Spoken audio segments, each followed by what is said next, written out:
The Talaria are currently resting in the druid settlement of Referum. You'd arrived there for two purposes. The first was to find a clue to Aki's marking that was on his chest, and the second was to see if they can provide a safe haven for Fur and her soul-bound dragon Kurz. Within your first few days, however, you discovered both good and bad news. That Aki's marking might be called a dragon mark, but that the haven for Fur and Kurz could easily be considered a prison by any other name. On top of this, you also discovered that one of the inhabitants of Referum, Bolgan, had a tattoo matching that of Alara, a mage which you had battled back in Lanarch. As you planned your next move, you had gotten word from the inner circle of Referum. It was not the cats. That was not their word. That they would instead. Does Azalea wish to be a member of the Talaria? Apparently. Holy shit, Nate's unmuted himself. And my dogs also apparently want to be involved because they are barking. Anyway. No. So the inner circle had agreed that they would receive you in regards to your issues. So, alongside Lady Narava, a member of the circle herself, you step through to a clearing consisting of the inner circle, Yenna, Zancha, Tullus, Vogf, and Mother Merc, with another non-introduced individual a little ways away. But that is where we left off.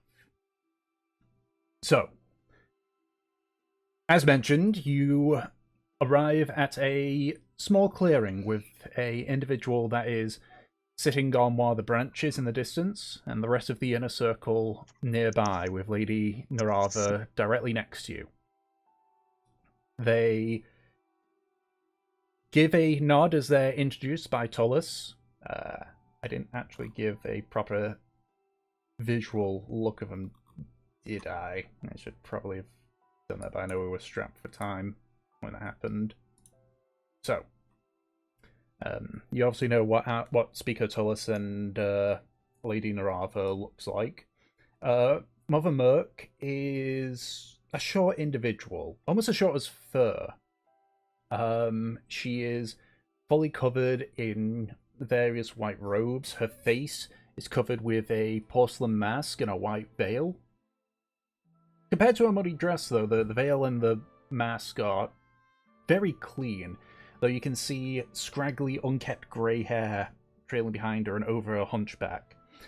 Her left hand, you can see her nails are blunted, whereas her right hand, that's holding on to a staff, are long, charcoal black, and very sharp looking. Verg is a Goliath. Well, roughly Goliath height, he's relatively thin.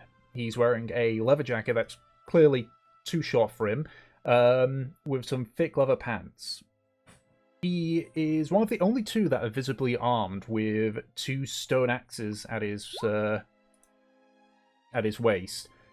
And compared to the other Goliaths, he lacks any form of tribal tattoos.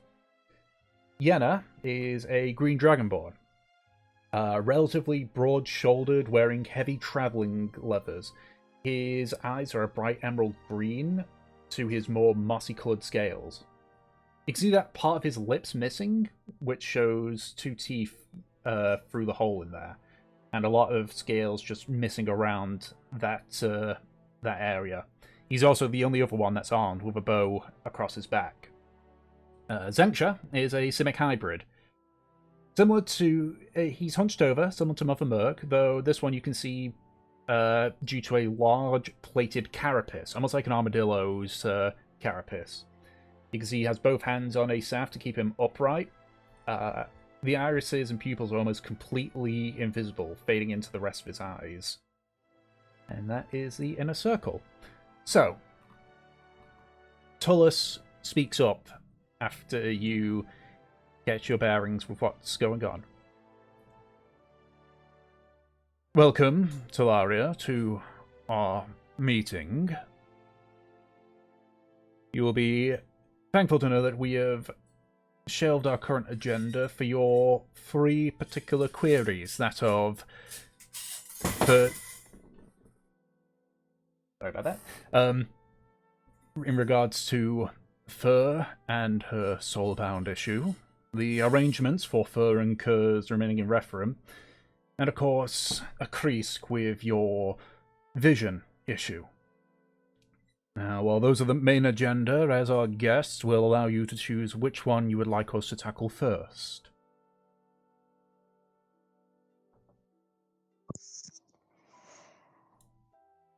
I'm just gonna look to Aki. It's his stuff.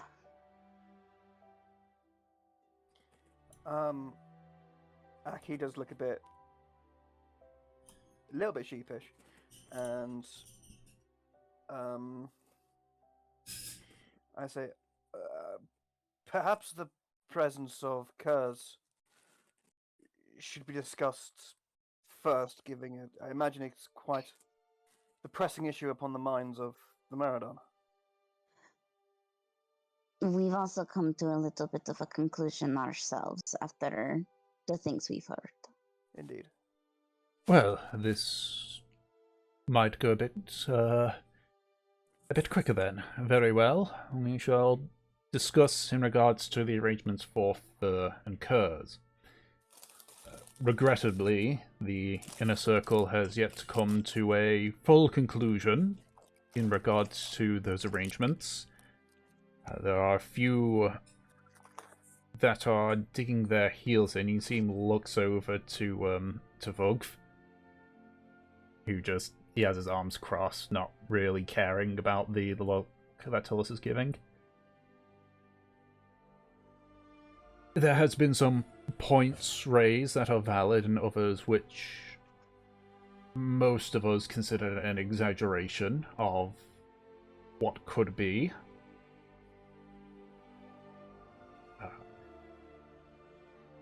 In addition, there are a few which are abstaining from this as it is beyond their interest.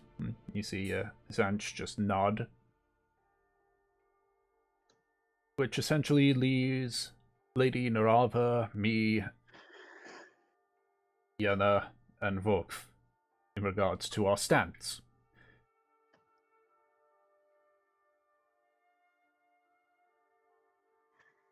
At this point, Lady Narava speaks up.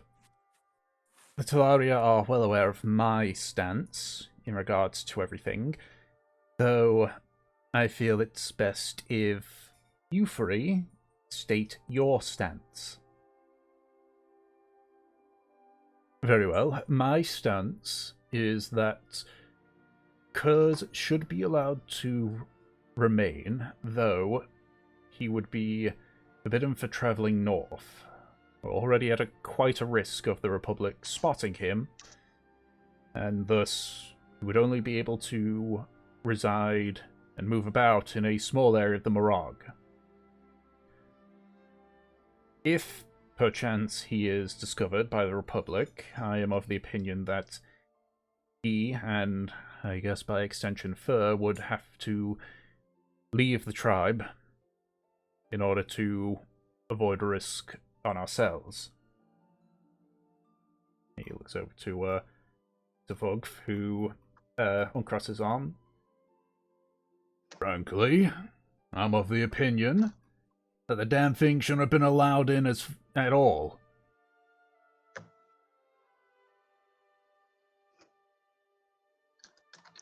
Don't care what you say about it, it's a green dragon. They're cunning, they're dangerous. How do we know this one isn't just playing the long game, wait until he gets older and enslaving us all? That's all my stance is on that.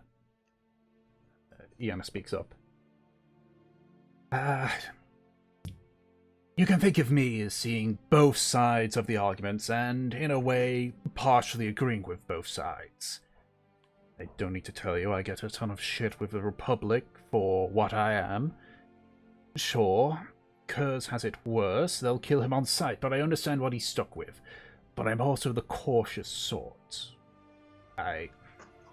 Look, I say this in the nicest way I can, but eventually he is going to get so big that we couldn't hide him. we couldn't keep him safe within Refram because the Republic would send everything to destroy him and anyone else who would shelter him.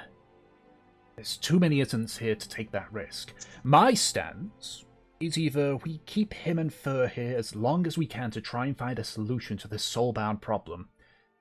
If we can, then problem solved. If we can't, then we at least let them stay until they're ready to head out on their own. That is personally my stance.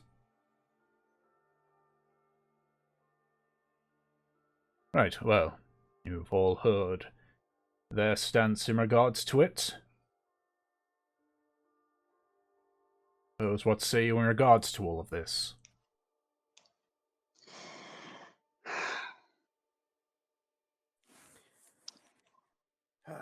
So,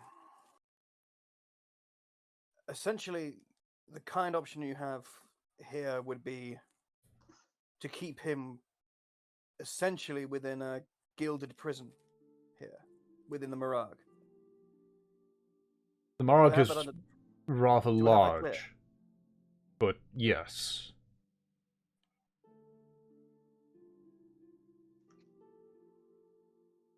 So there's truly no way he would be able to live in full freedom and security. Not within the Republic, no.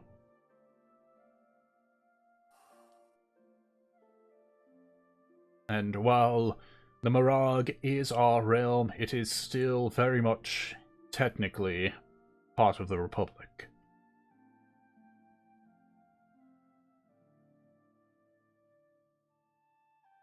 Well, then what about outside of the Republic? Oh, we have no say on what happens outside of the Republic. Our area is here, in the Mirage. If Kurz is able to find freedom outside of the Republic, then I personally would encourage it. I know that the arrangements that we have are less than ideal for him and for Fur.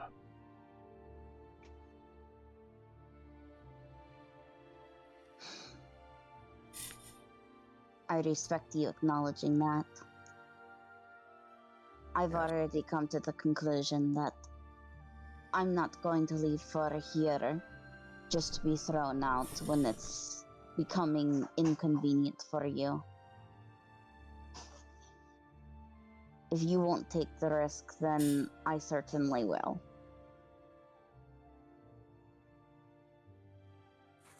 I respect your decision.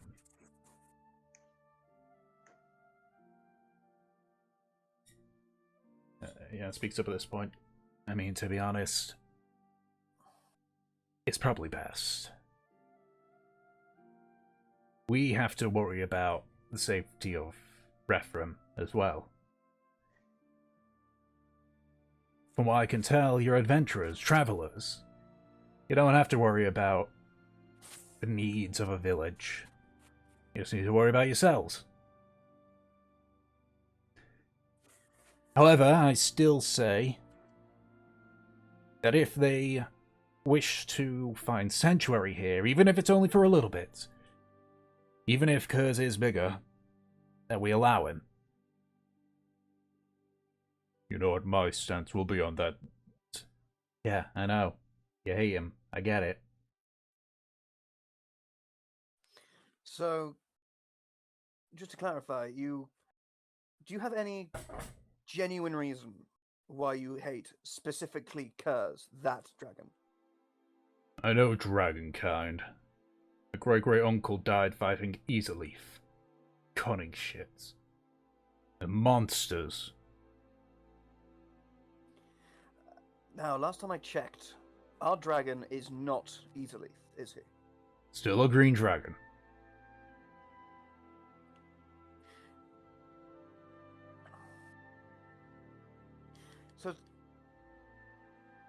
So you hate him regardless, simply for who he is, not for his actions.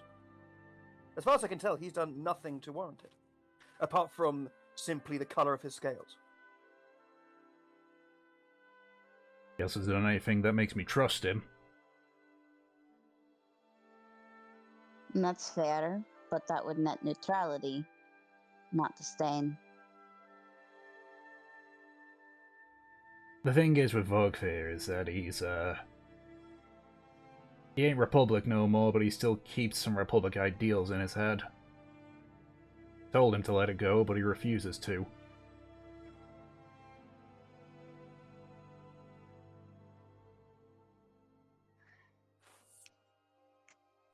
Ms. shakes her head.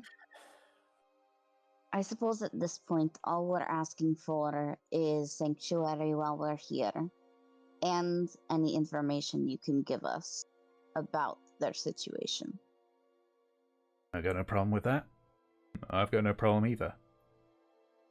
I've made my stance clear on this.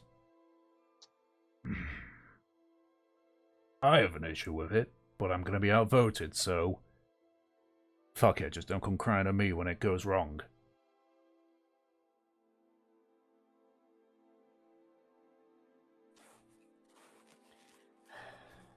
Right, well, that's settled.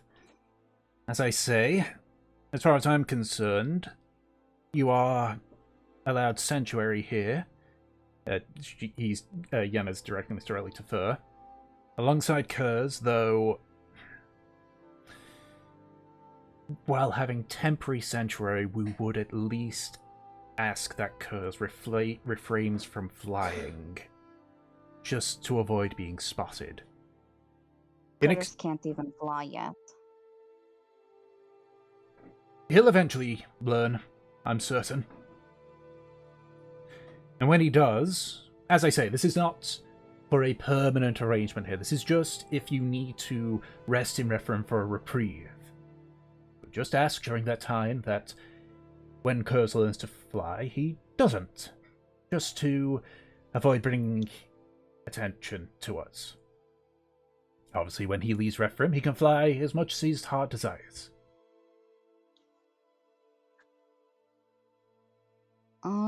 Is Curse here? Nope. Okay. That's what I thought, that he, wasn't allowed or something. Alright. With that in note, though, yeah, Fur does speak up. I think that's something you're gonna have to take up with Curse directly. Well, if he's as nice as my wife says, then I will look forward to that meeting. Wife? I assume that's out of character, you're saying. Yes. Whom?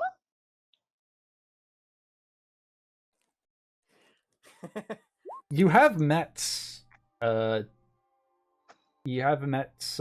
green dragonborn. Oh Yeah, actually. A teacher? Mm-hmm. Okay.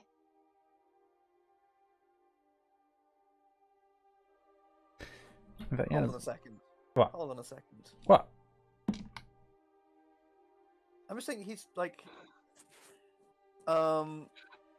what's his name? What's it's the Goliath who has a really big problem with Kurz, right? Yes. Vogue. Yeah. So that's so inconsistent with his dragon racism. Never mind. Anyway, okay. No, let's keep going. I'm sorry. Right, well, that is the first of the agenda dealt with. Relatively simple. Then, as speaker, I shall speak for the inner circle that it is clear that you don't wish for Sanctuary to be permanent for Kurz and Fur. As such, you are certainly free to do what you wish. If you do return seeking temporary sanctuary, then the only condition is that Kurz, if and when he learns how to fly, that he refrains from doing so within Referendum. If the sanctuary is to become permanent, then we will have to discuss this once again. Now then, that leaves the Soulbound and the Markings agenda.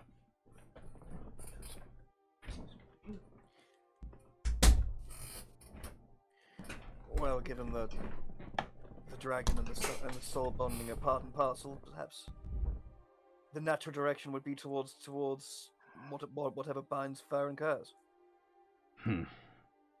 Unfortunately, that's one which we... Zancha, I believe this is your expertise.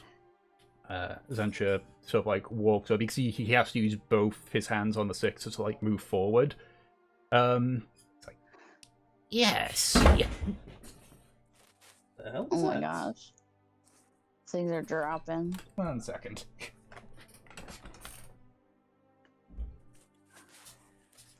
Did you not start over?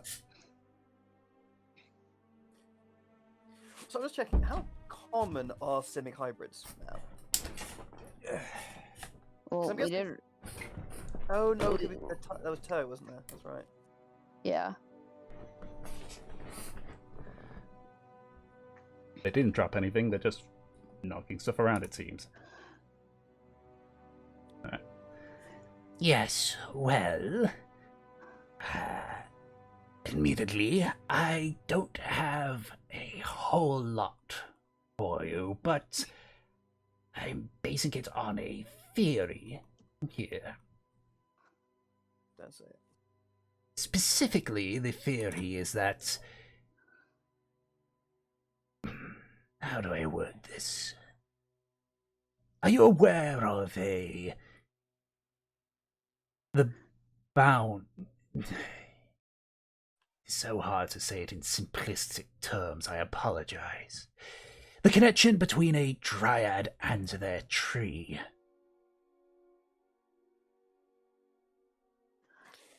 I know of it. I can't begin to understand the true nature of it, but I know of it, yes. That's the difficult part I'm having right now. Essentially, a tree and a dryad are bound as one. They have various levels of connection. Some, their connection is so weak that they need to remain nearby. Others, their connection is strong enough that the dryad could travel to various areas, even over planes potentially, and still not have any adverse effects. Now what if this is a similar situation? A weak connection between curs and fur.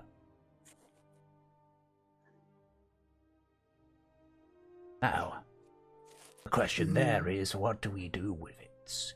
Do we find a way to strengthen the connection? Well, that could backfire. It could make it that a strong connection means that they are literally inseparable. Or maybe it is like a dryad and their tree. That curs and fur could freely go everywhere. Or a more seemingly risky endeavor. What if we were to sever that connection? A dryad can survive without their tree, though the effects are less than ideal on occasion. So you're saying that it's either a muscle or a vital organ? Yes, exactly. And you don't know which it is until you remove it. Not so much before we remove it. The problem here is that we have knowledge between dryads and their tree. But between a dragon and a goblin, let me tell you, even in my time, this was unheard of. So you have no knowledge of people who are properly soulbound? No. We have theories. And if there was any history, it was lost during the dark. Yeah. Nev will nod, because a tree and a person are not quite the same. I then know dryads within the Mirag that the Mirador are in contact with? We are in the presence of one right now, and he indicates over to the elven-looking woman that's sitting on a branch a little bit further away. Do you recognize her? Nope. How would you recognize her? If we've seen her out and about. I guess so. This is so cynical. This is a village. Yeah, Mev will definitely take a glance at the dryad. Yeah, I'm going so to assume that's her fucking tree. potentially it's a large tree. You can see that she looks like a relatively youthful, I want to say elven woman. She has chestnut brown hair, but you notice that her skin, even from this distance, looks a little barky. Yeah. What? Like it has sort of like a polished wood area, barring like a few sections which look a bit like tree bark. Mev will look back at God, what is her name? The Simic, you Sanksha. mean? Yeah, Fucking Sanksha. Madam Uni or whatever. Sorry. She'll look back at the person who's talking, and Yeah, that'd be Sanksha the Simic. you said you don't have to completely take it out or something. Are you saying you can run some kind of test to figure it out? Potentially, but I value life, and I fear that there is a very real risk of death if my testing goes wrong. Oh. Therefore, I would only do so with the absolute confidence of the people who are going to be part of that, which means, yes, I will have to have a conversation with this curse. Why didn't we bring him? Vox forbade it.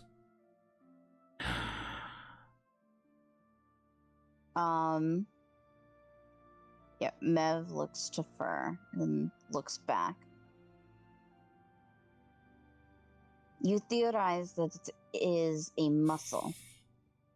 I would hope that it's a muscle. Wouldn't it be safer then to test out that theory first? It may strengthen the bond and make them, I guess, more inseparable, but then we'd know. I know that's not exactly ideal for, but Yeah, no, if we can limit it.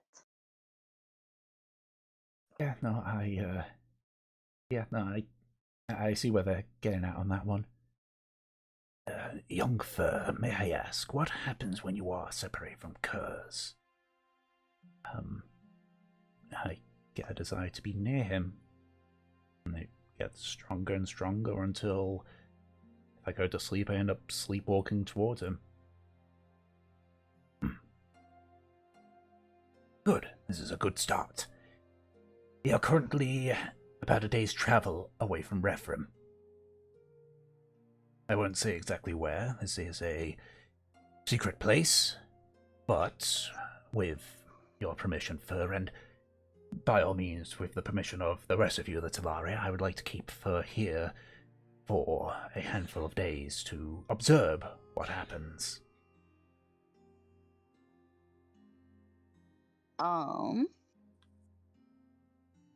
Mev looks to the rest of the group, gauging what they think. Aki says, well, that's not a decision anyone except Fur and Kurz can make. It's... I frankly disagree with friends being used as scientific experiments and made to feel duress for just in the seeking of knowledge for knowledge's sake. I do not control. None of us do controls what Fur and Curse feel. It's entirely up to them. We could fetch Curse if that would make things easier. No, I will, Well, first what about you, Yonkfer? I mean, how long are we talking here? Because I want to go with the Talaria, but I don't want to be stuck here for a long period of time. Give me 2 days. That should give me enough time to observe it. The fucking Sims 4 music does not fit with this scene. Mev leans over to Fern, gently touches her shoulder. Flutter, we won't just leave you. We can stay. I know, but I kind of want to get out of here too.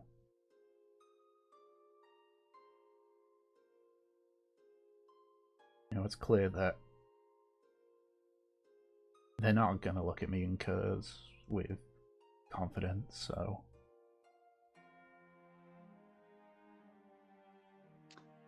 Yeah, she'll nod. Point is, we will be here as long as you need. We're not going anywhere. Didn't you say you had some stuff you wanted to get sorted before then? Before we leave? It's the perfect opportunity to do it. She smiles. And you can get everything sorted in 2 days?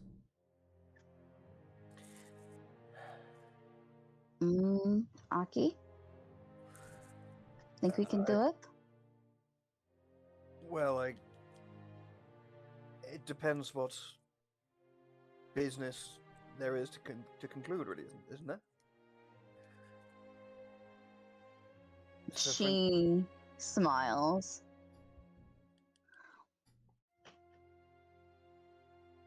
I think we can handle it in 2 days.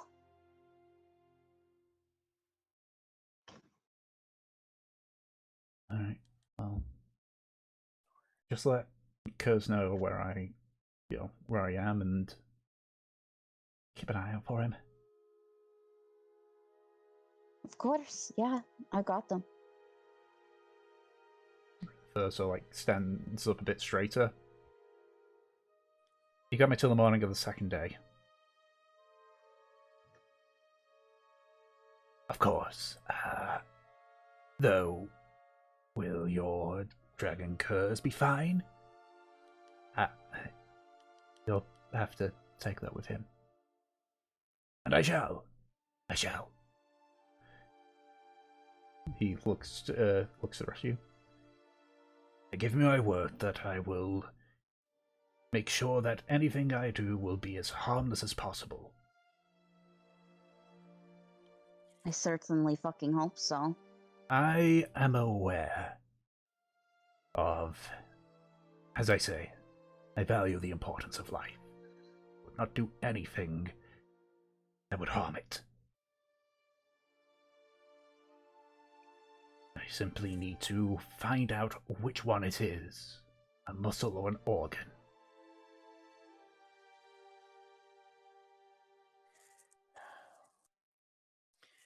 Well, you make sure you live up to your values. If a single indication of harm is laid upon him by the time we return, we will be slow to forgiveness. Is that clear? Crystal clear. Excellent. Right. Well, Now I suppose it's. Now I suppose the last order of business is myself. You watch as a few of the individuals in the inner circle sort of like tense up. You see Yenna look over somewhat worryingly at Mother Merc. That says a lot. This Yeah, it does. is. We've discussed at length on what it could be. I have the theory that it might be a dragon mark, but I would like to have Mother Merc verify.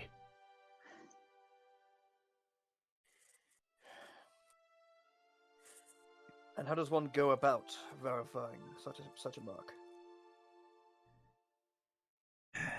She has a method to tell the magical properties of a mark.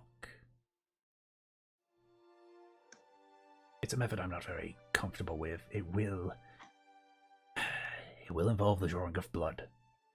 However, and so like nods towards Vogth and Yenna, who have partially equipped their weapons. We're making sure it doesn't go too far.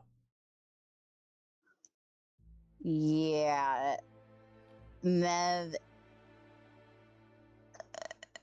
you can see this Aki, her fucking hand like wraps around the dagger that she has tucked away.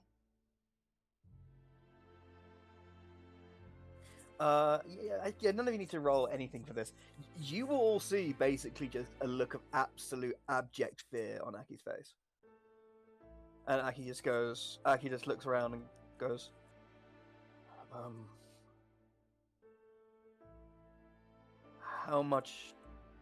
how much blood must be spilt exactly? From what I can gather, not very much. But it won't be Don't you worry comfortable. that she might go too far. That is why all of the inner circle are here, besides the leader. And those who are armed are readying themselves for combat, I suppose. Lady Narava sort of like leans down and sort of like whispers to you. It's a precaution. He hasn't done anything yet to make us mistrust her, but trust is very difficult when it comes to Mother Merc. Who is she exactly? I don't know. Huh. She is somebody That is not something you want to hear. She is somebody that Leader trusts, though, and we trust Leader. But we don't trust Mother Merc. Who's leader? The guy that's in the Everglades. That's it. Thank you. Honestly, what it's sounding like is that he made friends with a fucking hag. Yeah, that's That's what I'm getting it as well. sounds like. I think Mother Merc's a hag. Yeah, and Aki goes, that's the fellow in the council who currently resides in the Evergreen, correct? Yes. Yes, it is. So, is there a possibility that Merg could be Fey in origin? I don't know. But as I say, we're not going to take any chances at all. If it appears that she's going too far, well, we may be isolationists, but we are very capable combatants.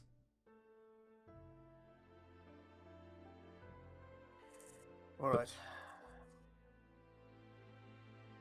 And I will turn to the group and say,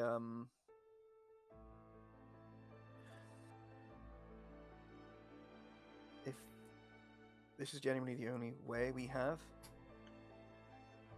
then I need all of you to be on guard as well.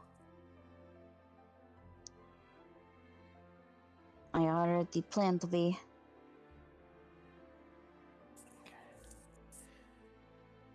Kindling Havelock, I don't wish to die today. Frankly, I don't wish to die anytime soon, and you do make sure you four and make sure you do everything you can to prevent it. Okay. And Aki will sort of step forward and away from the rest of the group,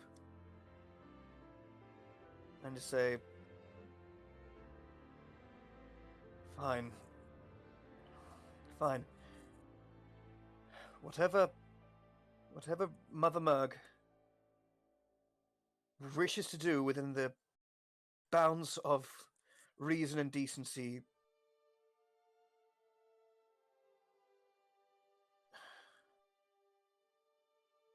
she may do it." The Merc will only do what we have told her to do, not within her bounds. And for yourself, Akris, I am aware that this is stressful for you. I suppose now would be a good time to offer two things. First is that we could, with your permission of course, magically put you to sleep while this happens, or restrain you. And secondly, should you wish to forget whatever happens, regardless on if it's even traumatic or not, Zangcha has the ability to alter your memory of what is going to happen. I figured I best offer this now before we get the confirmation over.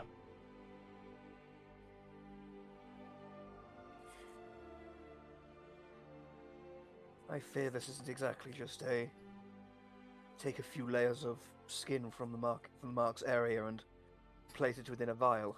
Something a bit more severe. I would say If I it's need to a be step above it. Unconscious to even bear it. No, you don't need to. It's just so you don't witness it.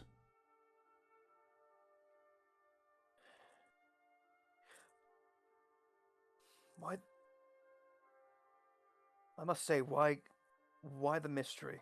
Why kind of simply stated what is intended? What is intended here? Because we're not too sure what she intends.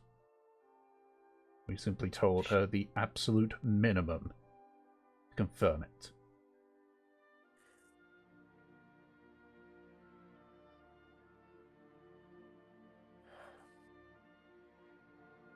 Fine, I will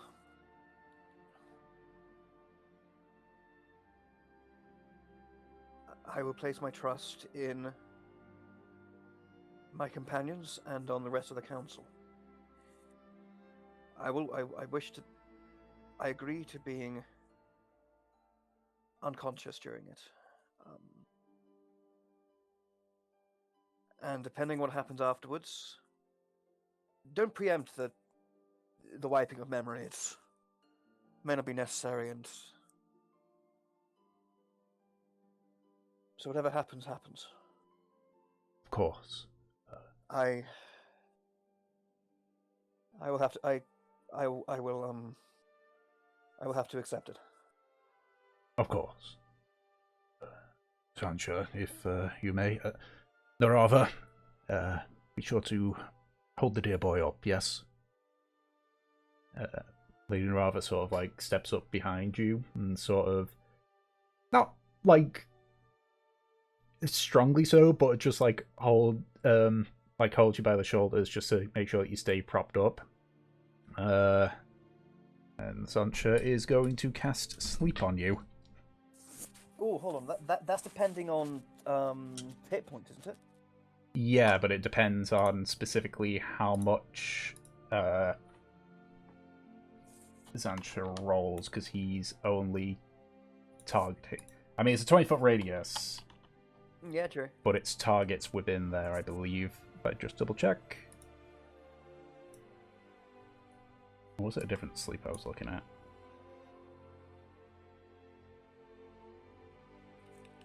Yeah, creatures within 20 feet of a point you choose. So yeah, so he is going to roll... he's going to do this at 3rd level. Just to make damn sure. So... Oh, Good start.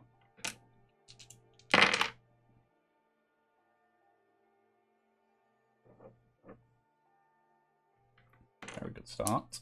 How much hit points do you have, Aki? 59.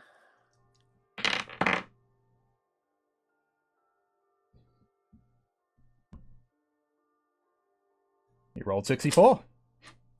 Excellent. So you are now put under. Awesome. Yeah, you watch. Everyone watches as Aki. Just Aki just falls asleep where he stands. Yeah. Just, out. You watch Narava stumble a little bit. Just like, "God, shit. God, he's heavy." How much do I weigh? Actually, that's the point.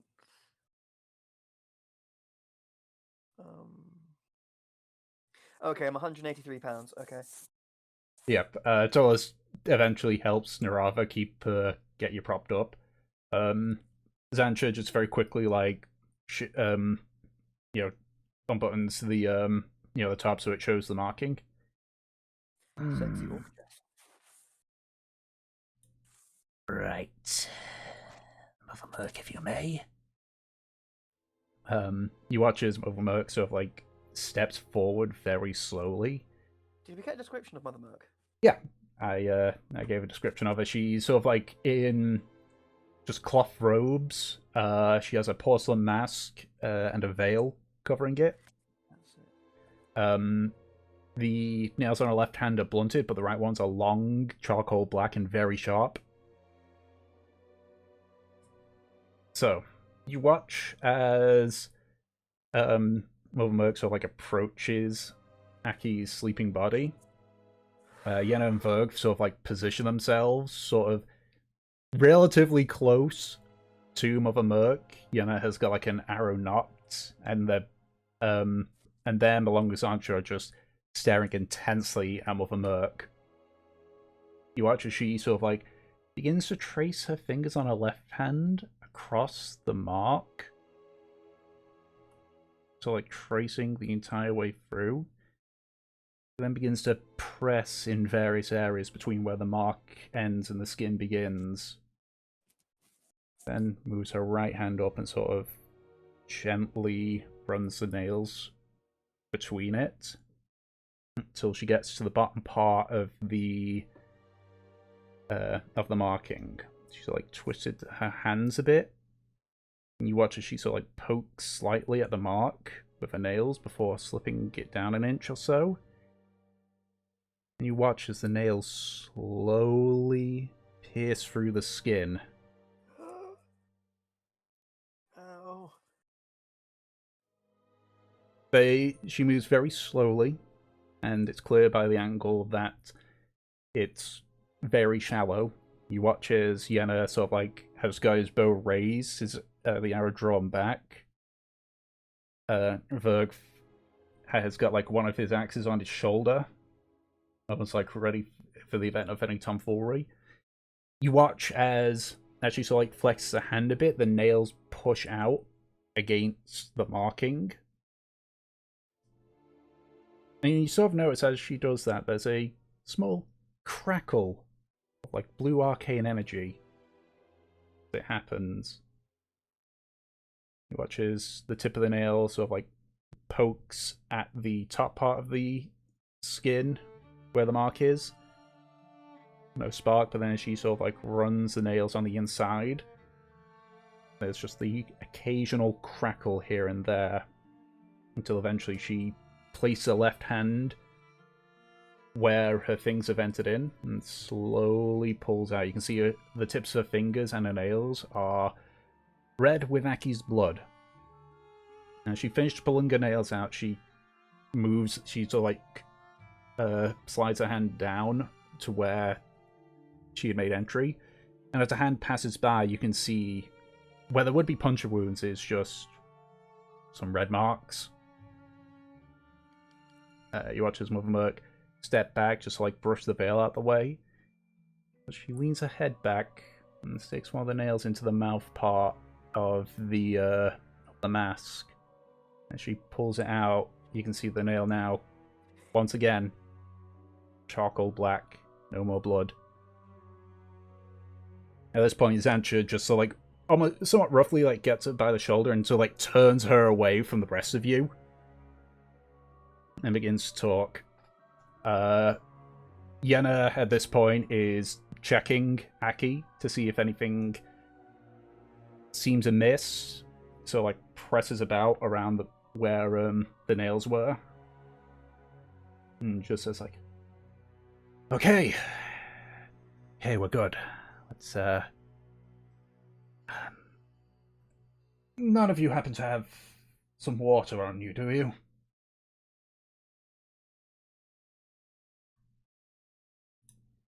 He's directing this to you guys at Talaria.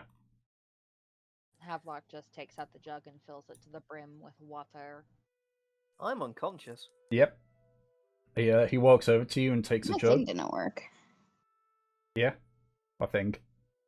And just my mic, it broke for a second. Ah. He takes the he sort of like takes the jug over. And you watch as Lee Narava sort of like covers Aki's eyes, but sort of like tilts his head back. Right.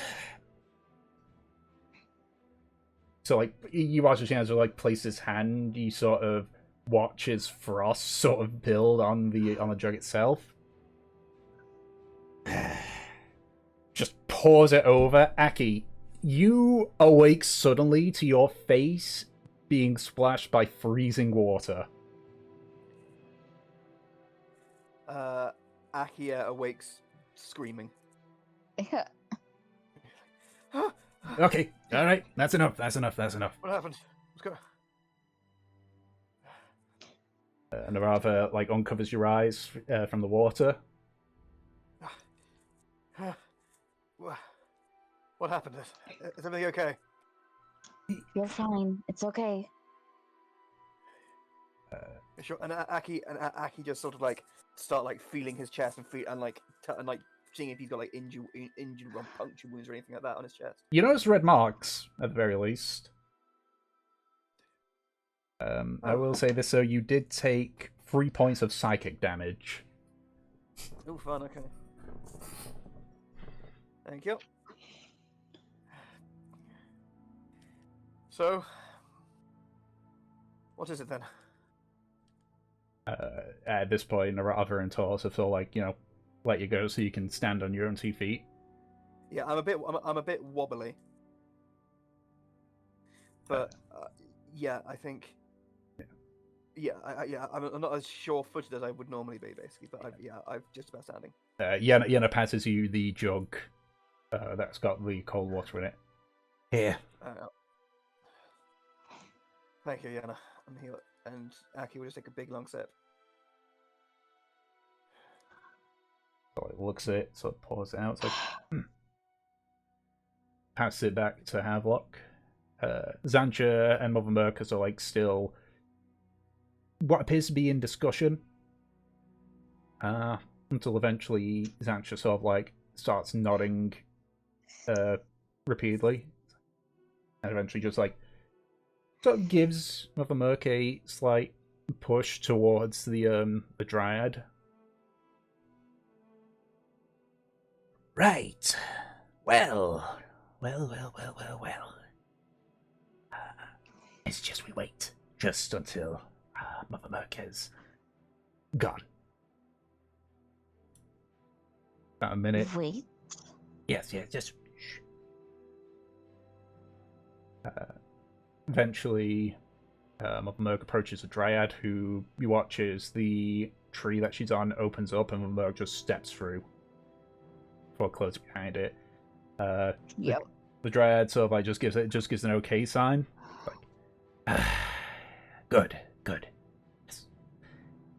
Apologies, She has an interest in rare things. So it's best if we didn't say anything. Well, I say this because you have something that is quite rare, Kreesk. A fully manifested dragon mark. How rare are we talking exactly? Well, it's interesting. You see, the dragon mark is something which resides in most races, though even during my time, they were rare, though there were a few influential families which all had dragon marks of various manifestation. It gives you an idea there was a sign of nobility almost back then. Now, you're the first one I've seen in current times.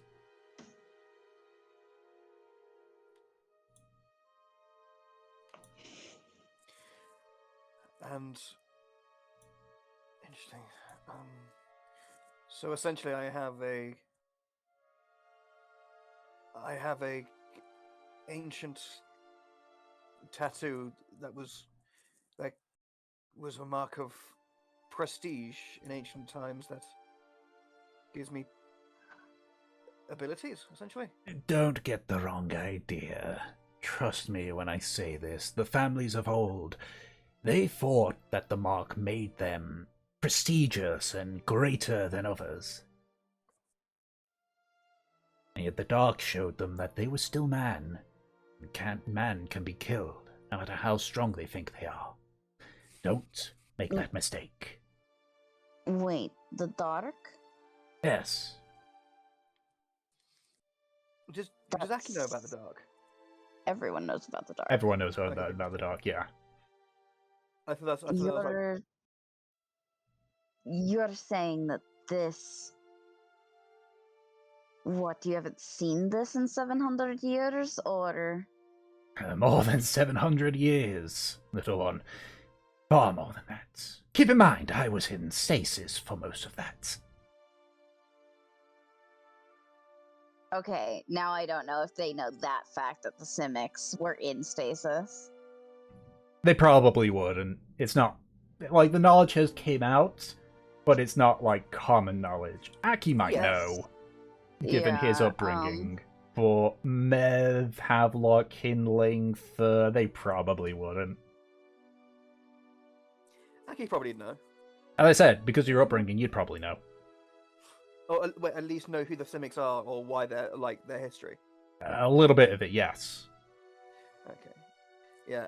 Aki says, yes, I was only a child when we first heard of them in Naza. Something along the lines of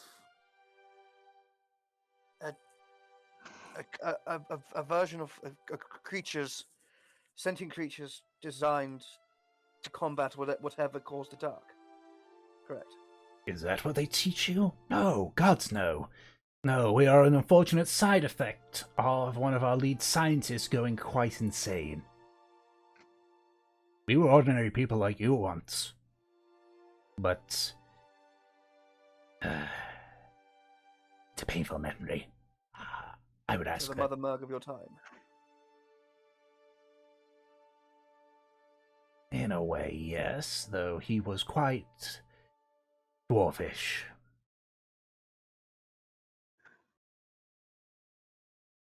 It doesn't matter. What's done is done, but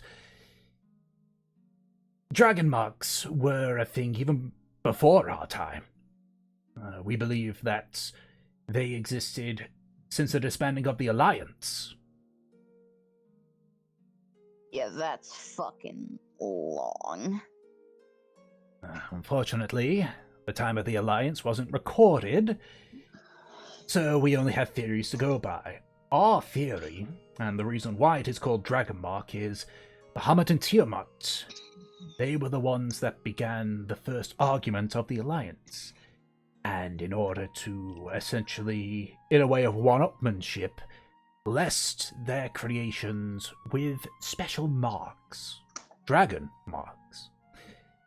And given that the marks only appear to manifest in certain races, we believe that other gods of the Alliance either followed suit or it somehow crossed over. We believe more of the followed suit. So you say it's connected to certain races. Yes, yes. So, this might go without. Might be without going without saying, but I am a half orc. Is there any known gods who bestowed marks upon people such as me? There's been ones that bestow marks upon humans. Yours might be a mutation, we don't know. Dragon marks, even in our time, were rarely understood, given they originated from the time of the Alliance. However, we believe our theory that it is a blessing from the gods, though a bit different from the godsworn of old. Look at me, I'm bringing more topics into this.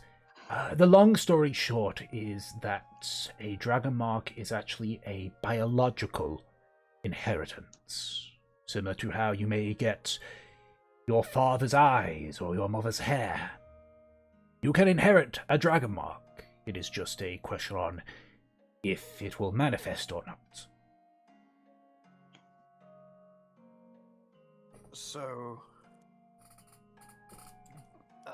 I was born with this, and it only manifested when I was of age, essentially, is what you're saying. I wasn't bestowed this, I was preordained from birth to have this, is that what you're saying? Yes, I believe that every single race that can have a dragon mark has the potential of having a dragon mark. It's just very rarely happens.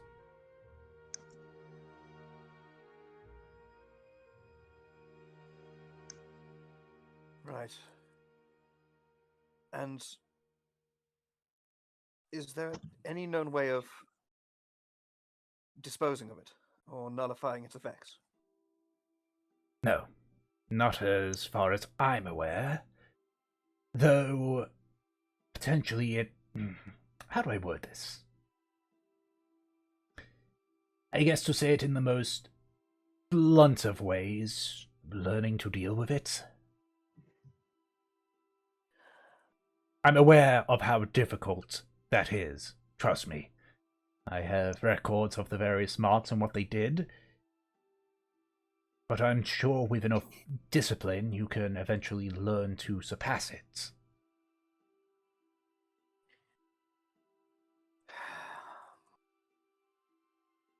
Right, fine. Fine, but...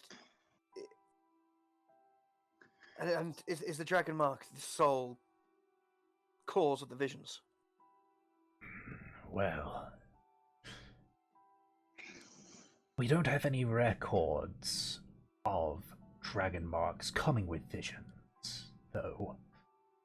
That is a next train of thought that I wish to look into, potentially attempt with, and I can assure you that it will be far less traumatic as Mother Mercs will be. But tell me, during the visions, was it when you were asleep? Were you awake? What were you thinking of at that time? Tell me what happened the day that your mark manifested and you gained these visions. It happened when I was asleep. It came to me in dreams. It seemed like nonsense, but it was just a blinding, deafening cacophony of noise, sight, sounds, lights, colors. And in a way that maelstrom has yet to leave me. Intensifies when I sleep, of course, but it's always there within my mind. It's as if the very life spring of nature itself is emanating into my mind. It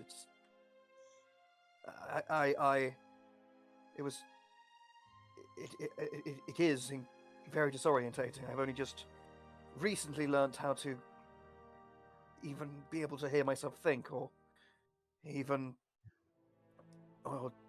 have any interpretation of what at all they could possibly mean, or pick out any sounds or symbols in the noise. Hence, me coming here, under consultation with my grandfather and our equivalent of the council back home. They were the only signs we could gather from the noise were 3 words: sea, sky, green, and we estimated that it must have been something to do with the island nation of Karmora, given the connection to the sea, the boundless sky, and the green of the Mirage. Hence, my travels to this part of the world. But no, the visions came to me in dream, and never left. And I don't know if you actually answered the last part. Was there anything you were thinking of while you were dreaming?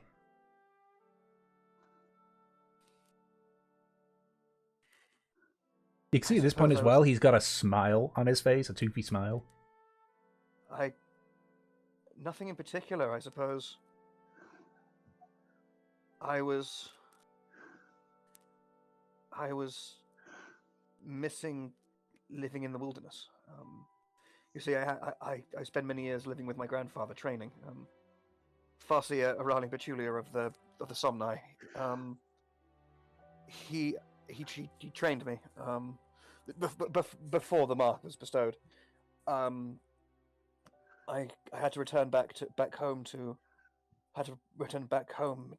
in the city to tend to my family business, and I suppose it's something I didn't take too naturally, and I think my last thoughts before sleep would have been missing the simplicity of it and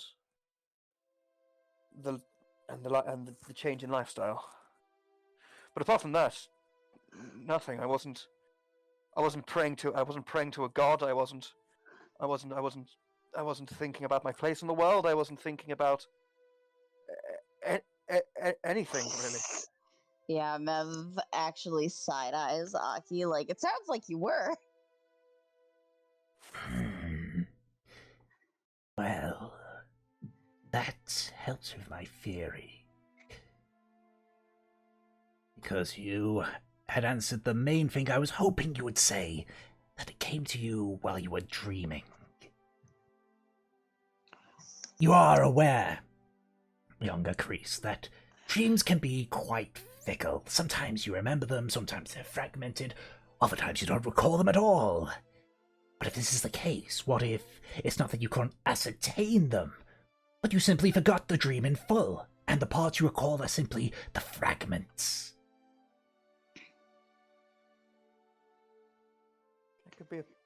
It could be a possibility. Yes. Quite so. Which leads me to my idea. See, my idea is that we make use of a ritual called a Ritual of Recall. Quite self-explanatory. It allows you to recall something within your subconscious. The good news is that we have plenty of those ingredients needed for the ritual. There is a bit of bad news for it, though. Mm-hmm. Well, the bad news is twofold. You see, the ritual's quality can be degraded depending on circumstances. Things like old age, amnesia, head injuries, being stuck in stasis for millennia. Found that one out myself. But what it means is that you might not clearly recall what happened, and it would instead be fragmented, albeit less so. The thing is that visions might fall within that, so you might not get a full picture. The other part is, while bad news is not the be-all, end-all, we are missing an ingredient. Not one which makes or breaks the ritual, but it would aid in reinforcing the magics involved. We could still do the ritual now, but there is a chance of failure, in which case you simply have a nice afternoon nap. And what is this ingredient? It's not a specific ingredient, but it is essentially the eye from a creature which sees more than light and darkness, or is able to bring their sight beyond a realm of our own. Uh-oh. Right. Those tend to be just lying around on the ground to pick up and forage, or? No, unfortunately not. That is why it's the one that we lack. Do you have something in mind? Actually, I do. If I may suggest, there is a separate druid tribe within the Cobbles, the Crooks tribe. They deal with the creatures of the mountain and their denizens. If any sort of creatures has sight beyond simply regular and dark vision, I'm sure they would know someone within their realm.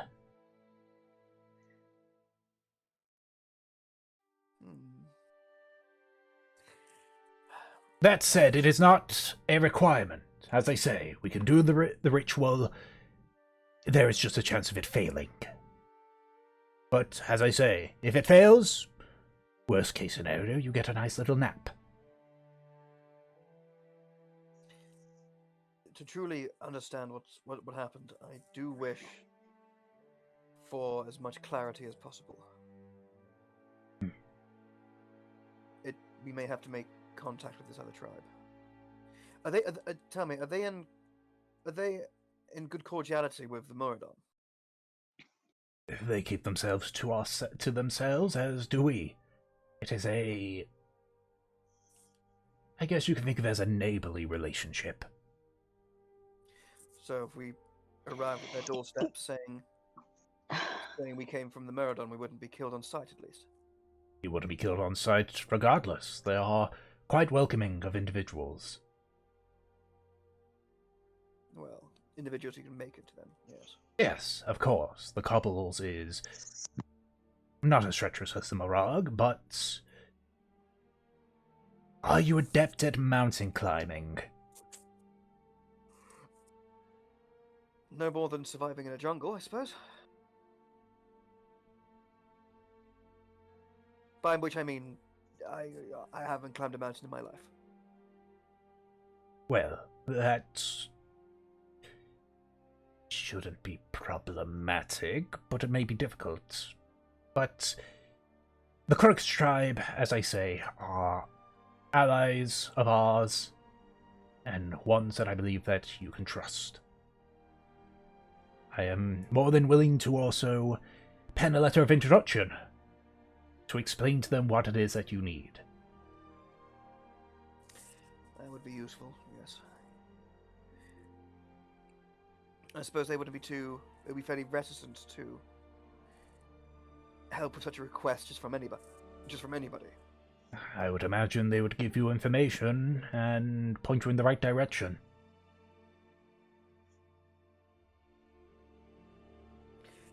How many days travel is it from here to the Cobbles? Depends, really. Depends on which side of the Cobbles you approach from.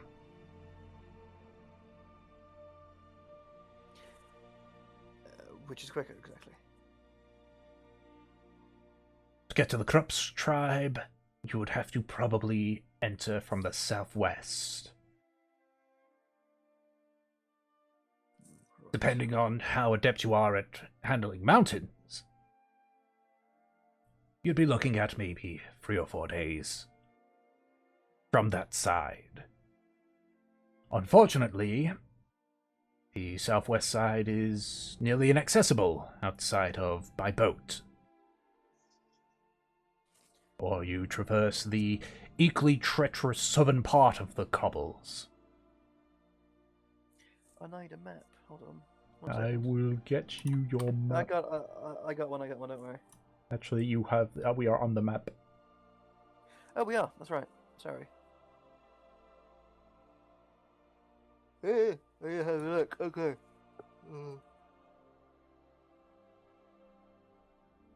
If you're looking where the Cobbles are, it's northwest from Port Anna and directly west from Alfred. Okay.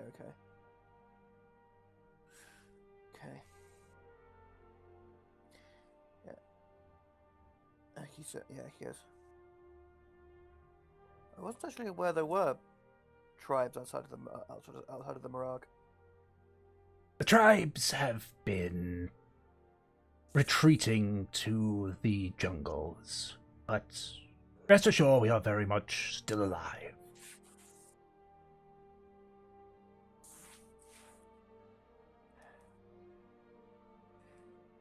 And do you know of any Zamahan expeditions into the Cobbles? No. Well, not above. I imagine Offred has a vibrant mining community.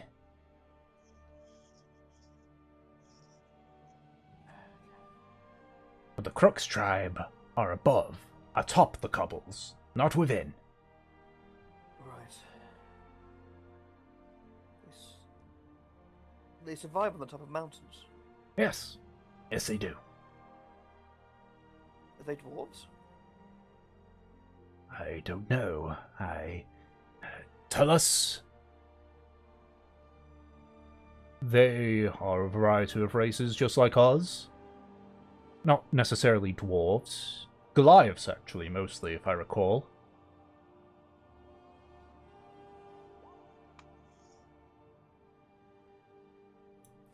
So, I knew someone was going to say that. I was like, interesting. Well, we have the business of our own in the south.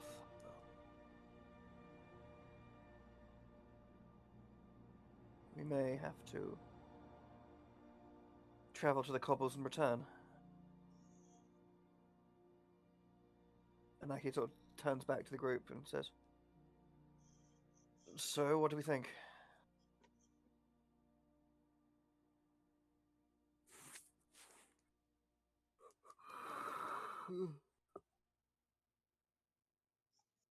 I mean, Hello? I'm just... I'm just mostly following you guys at the moment. I assume everyone else is sort of currently on a BRB moment. Either that or maybe Peach's mic broke.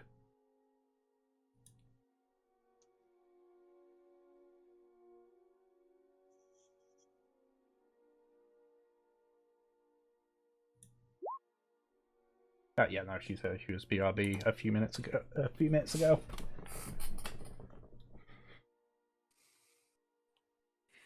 Well, if you wish for the Talaria to be based entirely upon contractual obligations, it may have to be, yes.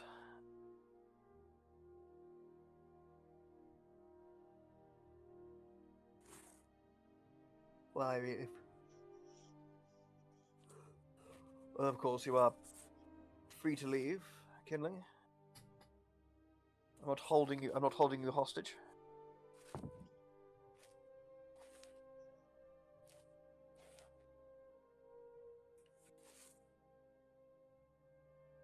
Right. So, that's selfish, isn't it? To kill a potentially incredibly dangerous, rare beast, just for the sake of one ritual. I never said it was to perform the ritual. As I say, we can perform without it. Just that there's a chance of it not working. How big's the chance? I could not say. As I say, you're the first one that we're trying that had visions happen. Well, given the fraud nature of it, I would rather we have all the contingencies sorted. Fine. Yes, okay, I think we'll go to the cobbles. We have business in Port Honor regardless, so we'll be heading towards that direction. Yes, I believe so. Yes, let's set that in stone. Yes, I think we'll hold off on the ritual for now until we have what we need. Very well. If that is the case, He sort of rummages inside one of his pouches and pulls out what looks to be almost like a dark mistletoe. Just like twirls it a bit and hands it to you. What's this? your letter of recommendation to the Crux tribe, and not a guaranteed way back, but a way to shorten the journey back through the Mirage. Oh, did Aki tell them that we're leaving? So basically, Zancha had said that there's a ritual. I don't know how much of it they miss. There's a ritual that they can do called a ritual of recall. I They were talking about going up the mountain when I went to use the bathroom. Yeah, so Aki said, we'll hold off on doing the ritual of recall for now. We'll go to the cobbles, see if we can find this item, and then come back. While also going to Port Arna on occasion too, and he was just asking if everyone was fine with that.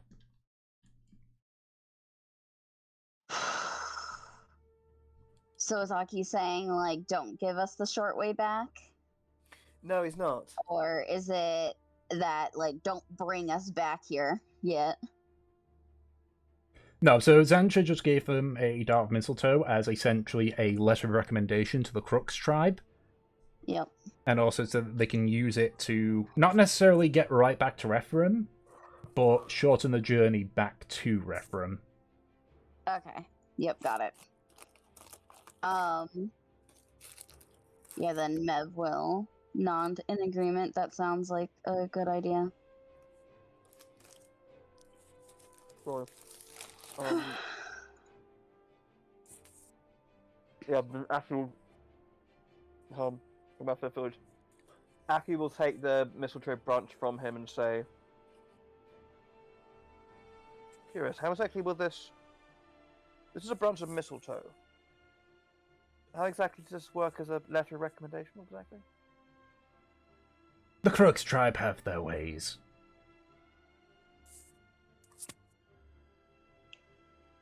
All right, fine. And if Keep you ever your need, secrets. and if you ever need it to get back, simply return the branch to a tree, any tree, and it will thank you for it.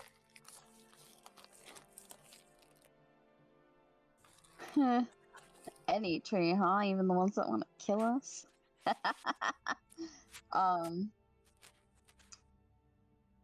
Yeah, Mev nods. Will it need to be, I suppose, consistently taken care of? Does it have a time limit on it? You should be fine for about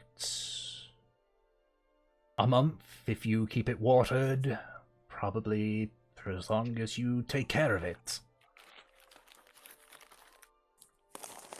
She'll nod.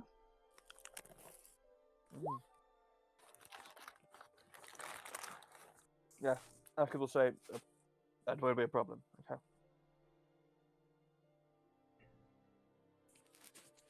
Right. That is all from me on that one. Yes, and the... so, like, looks over to the tree where Mother Merc had exited. And in regards to their offering, Narav speaks up. I've already discussed with them in regards to the situation.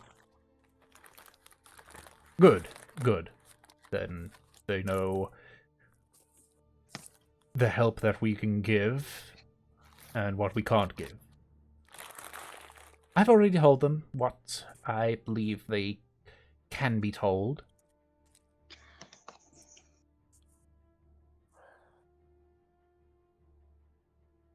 Good. Now, that technically clears the agenda of the Talaria, but is there anything in particular that you wish to speak to us about?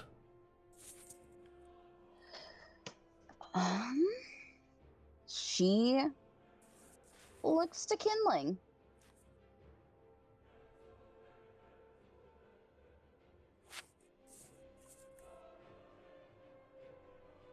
Kindling, you rat bastard. Yes, kindling.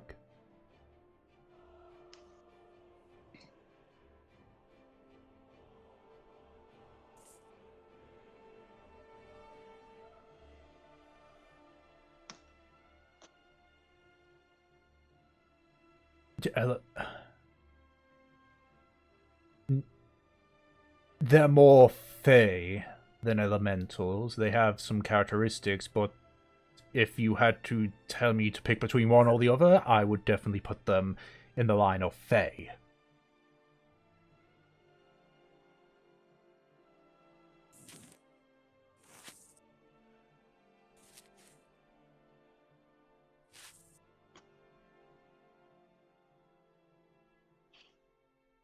I see. Odd question, but as I say, is there anything else? You have the ear of the inner council, after all, the inner circle.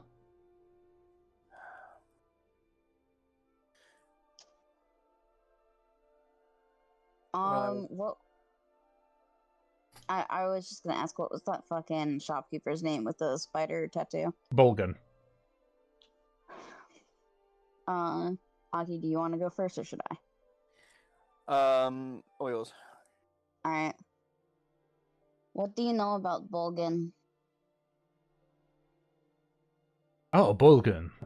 He arrived here about 8 or so years ago, I believe.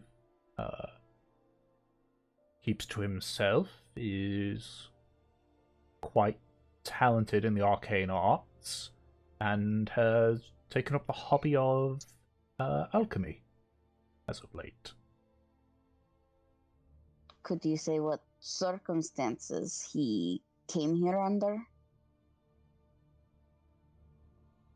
He simply said that he wanted to... He said something about going underground, so to speak. Yeah. Mev definitely gives Aki a look. Yeah, Aki just kind of has like a little bit of a smirk and has a little bit of like just a just like a this son of a bitch kind of expression. Mm-hmm. Yana speaks up. It's not the first time that somebody is trying to get away from something that's after them. Trust me.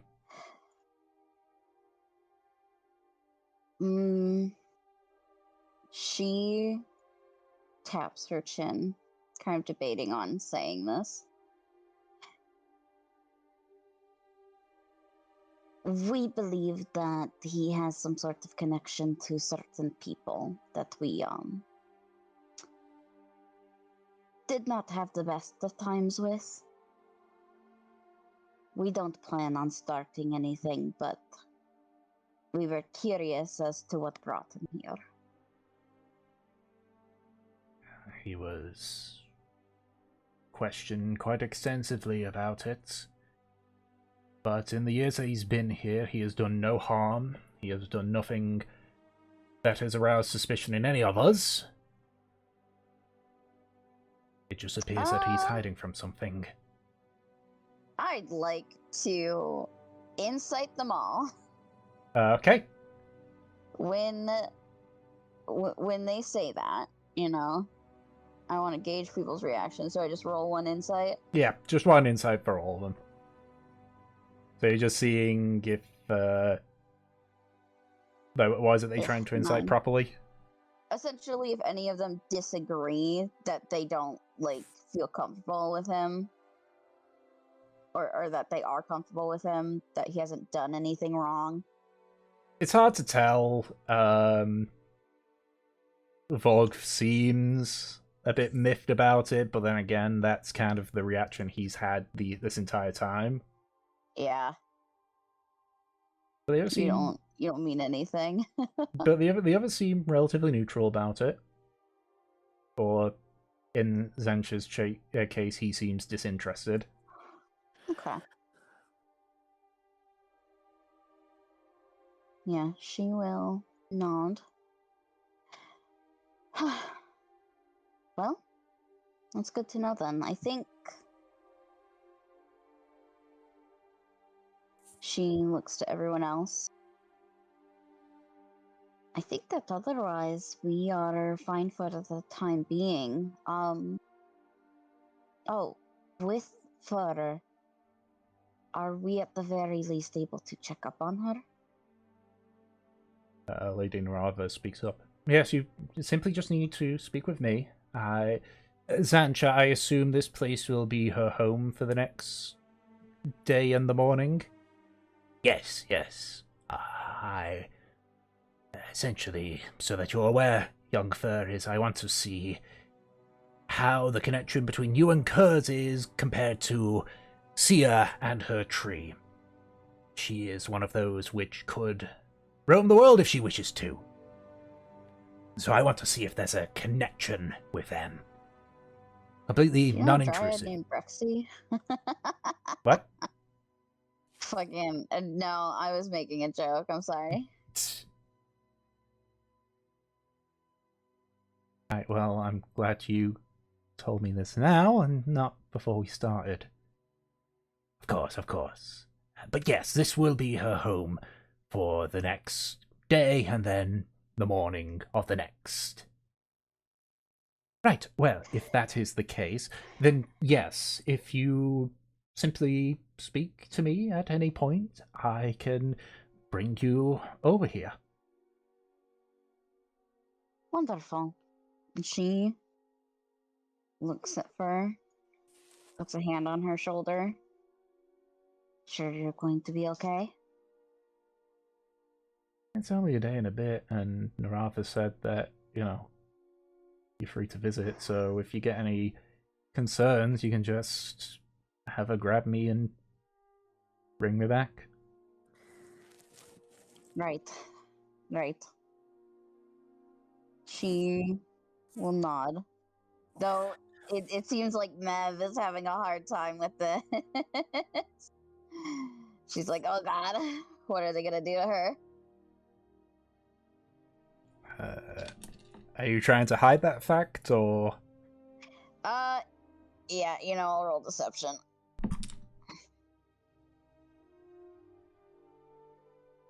Okay. Deception.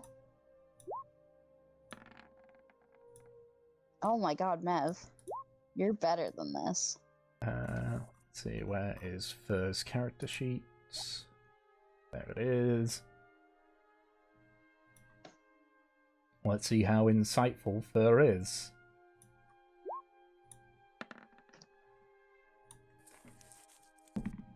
Yeah, very.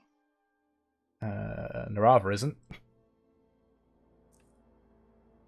Fur sort of notices and just gives you a hug. I'll be fine. Just make sure that Curse doesn't get too lonely, yeah? Right, of course. And she hugs her back, giving a squeeze. Fur looks up to Narava and says,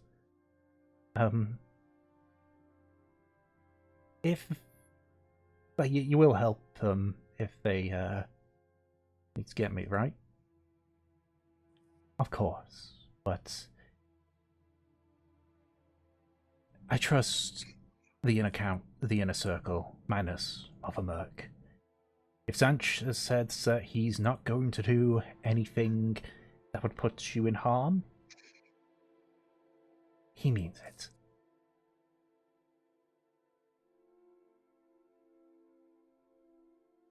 From what he's told me, he's seen enough in regarding to the manipulation of lives that he doesn't wish to walk in his predecessor's footsteps. And don't mind Vogue, he's just a dick. Would you hear Vogue say, I heard that. Yes, I wasn't being discreet about it, you're a dick. That's right, jackass. Right, well, if that is the case, Zancha, would you like to accompany us to speak with Kurz? Yes, absolutely, yes. So, moves over to where you all are. Right. Well, I'll be right back, Fur, yes? Okay. He opens the trunk of the tree leading back to Narava's house. And all of you step through, minus Fur. Kurz is currently lying in the sitting room. Just raises his head. His eyes sort of narrow as he notices Fur's not there. Yeah. What have you done with her? Oh, so this is... My God, he's big. So, like, you watch his just like, go right up to him, so, like, lean as best he can, like, trying to get eye level. Intriguing. You didn't answer my question. Oh, many apologies, Sir Kurz. In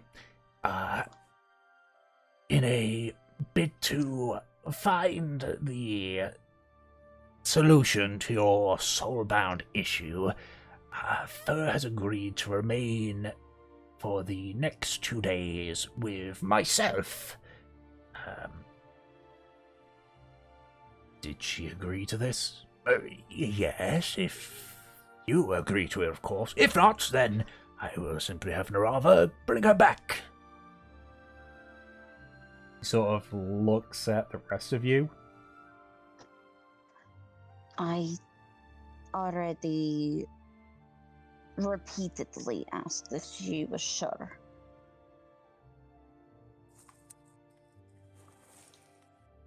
You watch his cursor, like, lean forward and just sort of, like, just sniff around. I know you're sent now, creature, so you better be telling the truth. He is an angry one. Don't worry. So, like, goes to sort of, like, pat him on the head, but you watch his cursor, like, you know, flick his head up and so, like, basically bite at the air just in front. It's like, okay, got it. Of course. No, it's fine. I totally understand it. Oh, given the situation, I understand it. Do not worry. Not tomorrow, the day after morning, you will be reunited with your fur. That really doesn't sound right. Anyway. she, like, puts himself to full height. I best get back. He sort of bows best he can to you all. Narava just sort of, like, rolls her eyes, like, feel free to let yourselves out. I need to return back to them. And just sort of, like, opens the doorway again, and the two of them walk back through. Curse. What? You can't just nip at people here.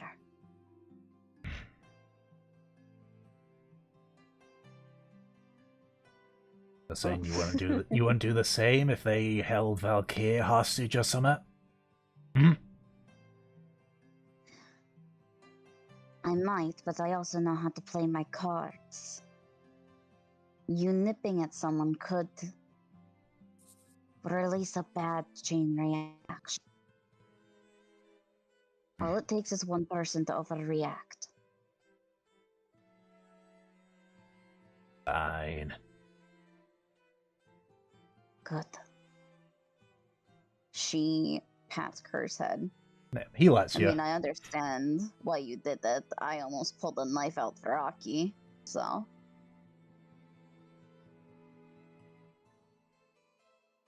So I guess... What am I saying? We'll just wait a few seconds. I'll still say what Kuz is saying there. So what? Am I meant to wait here, or what am I meant to do? I'm sorry, repeat that. Kuz said, so what? Am I meant to stay here, or what am I meant to do now? You are going to come with me.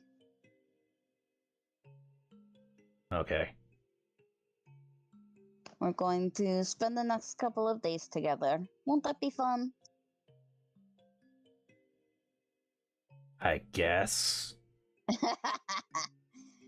Yeah, she grins at him. You guess? Come on, I'm tons of fun. Am I gonna have to do to you what I had to do with the kids and fur? She raises a brow. Well, I am small enough, and since you bring it up, she grins more. Not in the building, at the very least. I'm kidding. Mostly.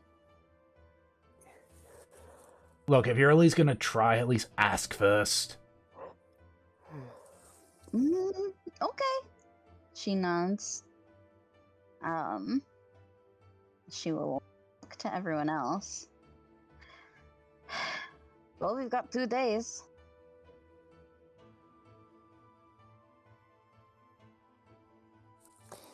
Yes, exactly. Though I'm not sure what other business we have here, do we? What have we left? Oh wait, would the 2 days also include today? It is the morning. I suppose, yes.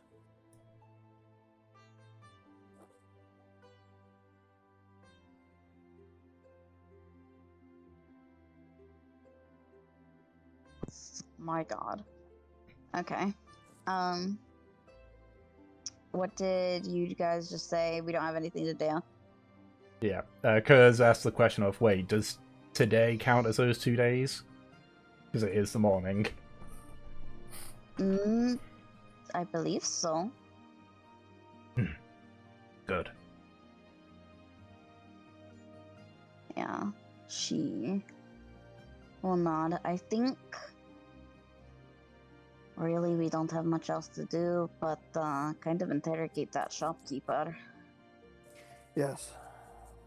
And I'd prefer to hold that off until the last day. I agree. I guess what we can do is get restocked and prepped.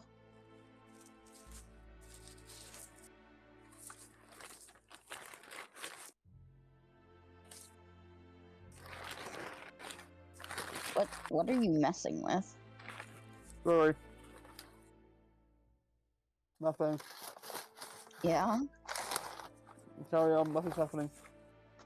Okay then.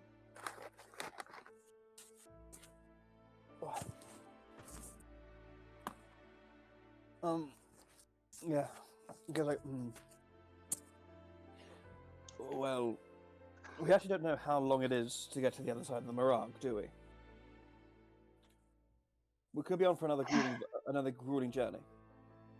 In fact, we almost certainly are. That's why I'm saying to prep. You know, potions, food. We need to... I guess if someone here can... anything. And armor and weapons, things like that. Well, I do have Restock any kits. Yes. They must have provisions that can help with it, surely. Okay, yes, we'll get ourselves sorted for another day in the hells, I suppose.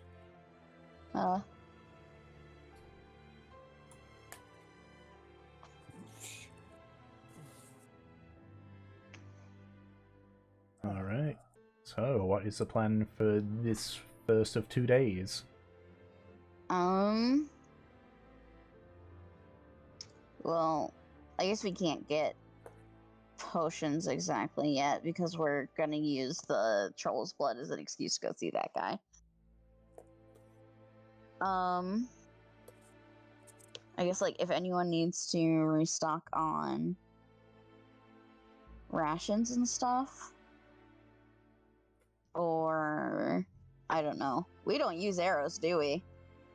I don't think any of us use arrows, no. Yeah. We don't use any kind of like supplies that we have to regenerate, except maybe kindling and his javelins. Yeah, kindling. Oh, we still got an elemental to stab, don't we? Yeah, but there's no elemental here. We just discussed it. Yeah. I know. Yeah, most of the javelins Kinley got from Fur. Yeah, you should get more javelins.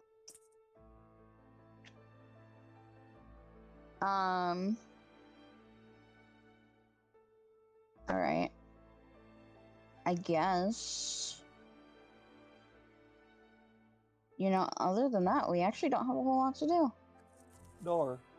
Alright then, so... Do you want to roleplay any of it, or you just want to skip through today too? Well, Or any Mev conversations? needs to have a fucking conversation with Havelock. There we go. Okay. uh, that's gonna be in the night when everyone's asleep. Full up on rations, no background. Okay.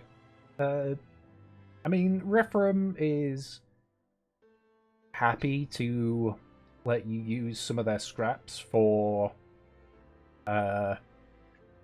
into rations for a price of a silver apiece.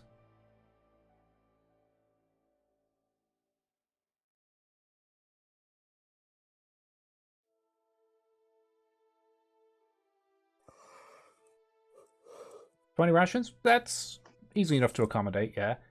It will take the course of 2 days, because they try not to waste any food. But if you just mention in, like, to the kitchen, it's like, hey, can I have some of these turn into rations? They'll oblige.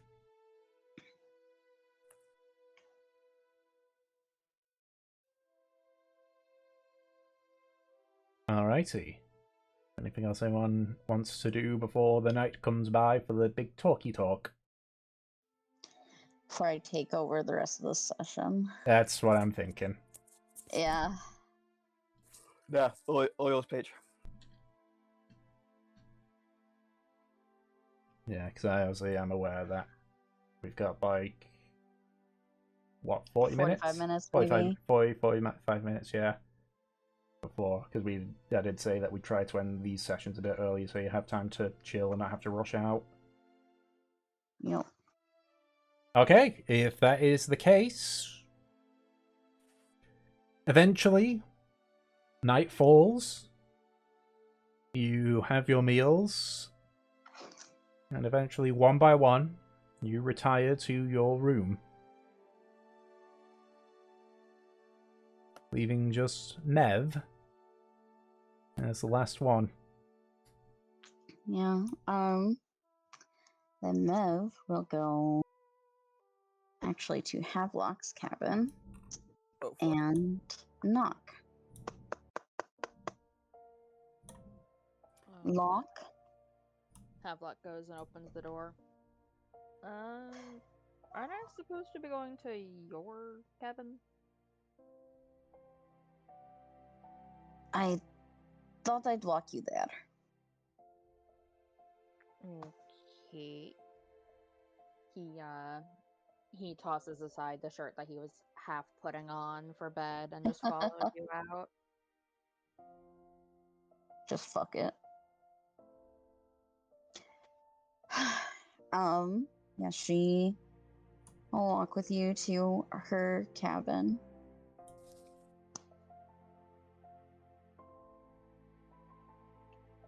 So It's what's this about? quiet. I wanted to talk to you about everything.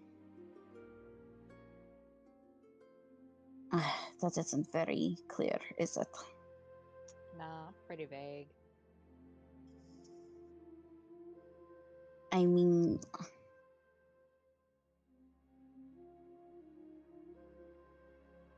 I want to talk about our relationship and be upfront about why I have trouble being honest with you.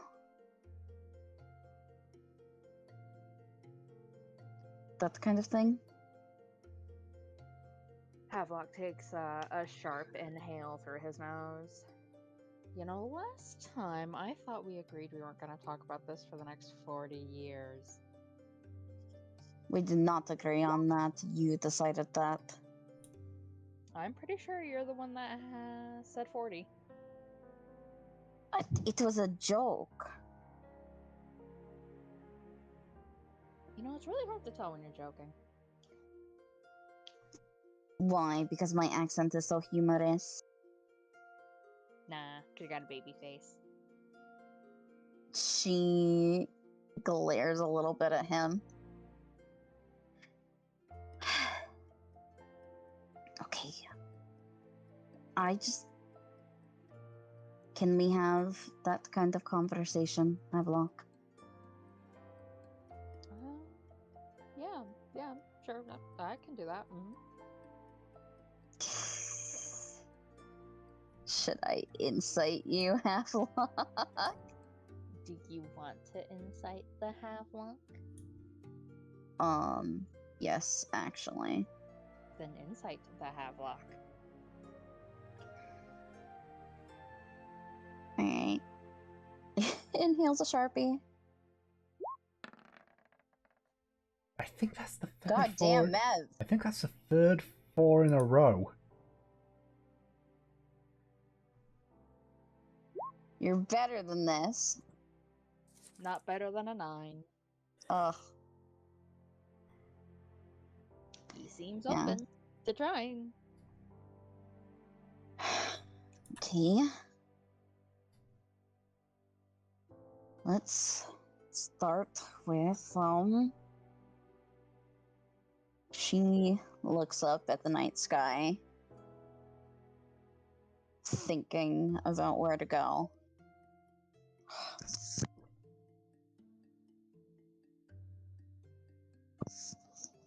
Okay, now that I've banished the last gremlin,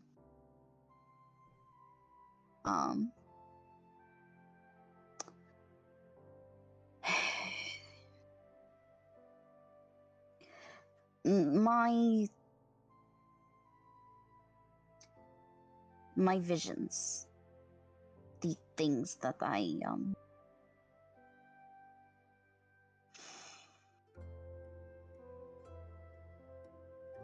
when I get like that, I'm sure you notice how I change.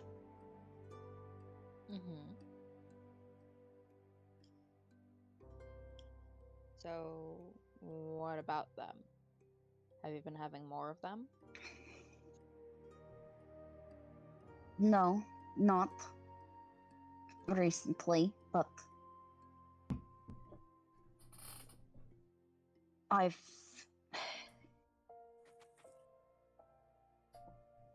had them my entire life. Havelock. Or at least the life that I recall. He nods, walking along, hands in his pockets. And because of that, I have been a danger to people. I'm a big flight risk. The amount of times that someone has had to stop me from going back into the sea, it's not good.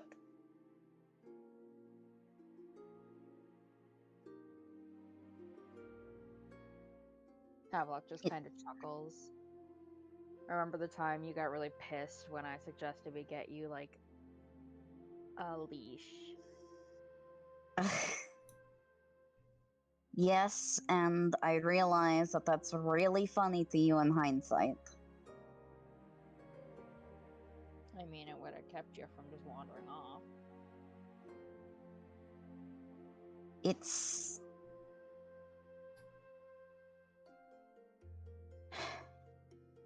It's embarrassing, Havelock. I feel really, really embarrassed all the time about it. Like I'm bothering people and I'm going to get someone killed.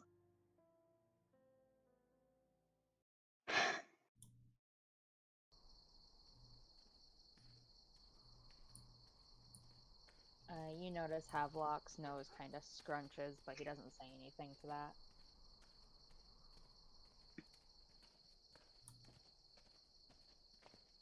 That's why I don't particularly talk about it. I don't like discussing it or having it be on anyone else's shoulders.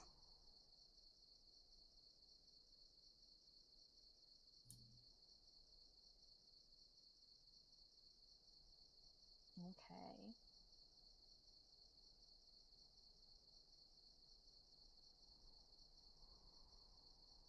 I guess what I'm saying is that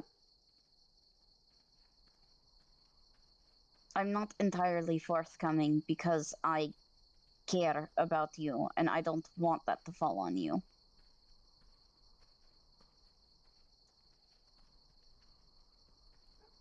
Alright.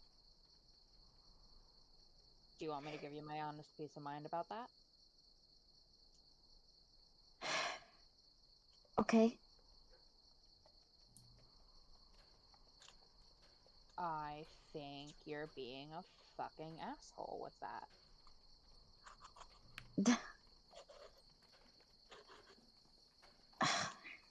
Okay, how? Because if I didn't care about you and didn't care about wanting you to be, a smidge happy or safer, I could have just ditched you at any point in time for this entire journey. But clearly, I want to be here by your side. I want to take care of you. Why do you think you get to decide that you're being a bother?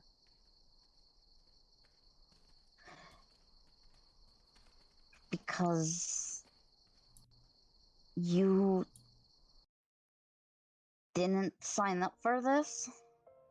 I fucking kidnapped you! I kidnapped you, Mevelair! It's hardly kidnapping if I went with you willingly.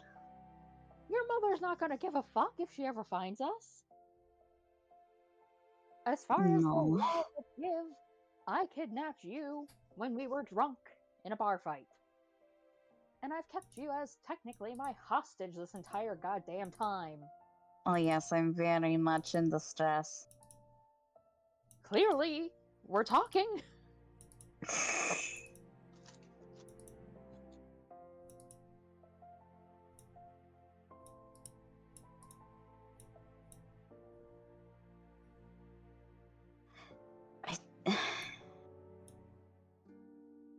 I realize that it's not exactly fair.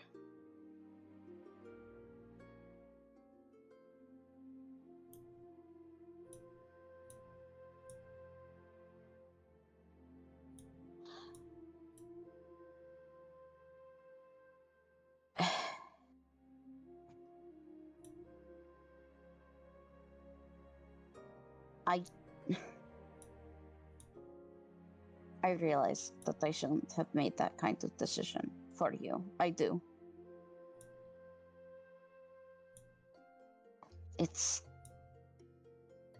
Can you understand though that it's hard for me to stomach? Yeah, I can.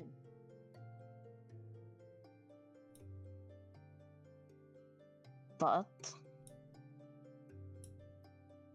fuck! Havelock finds the biggest rock he can find on the little path and just kicks it as hard as he can.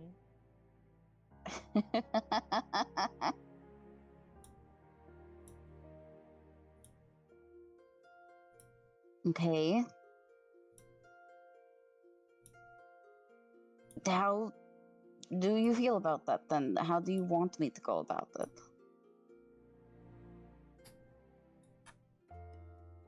I want you to talk to me. I want you to at least try to give me a little bit of trust.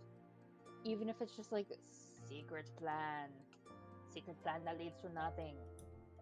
Like fucking anything, Mev.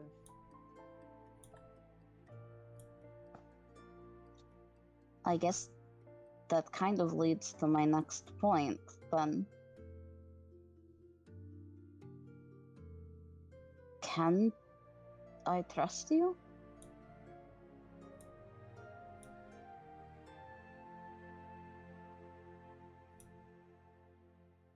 have I done anything to quite betray your trust besides the water? It's not betray, but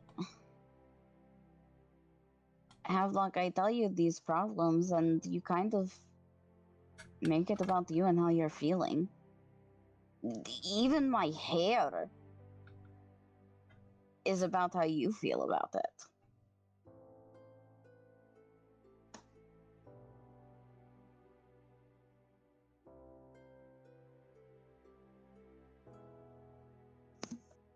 Listen, if you want to cut your hair, just cut your fucking hair.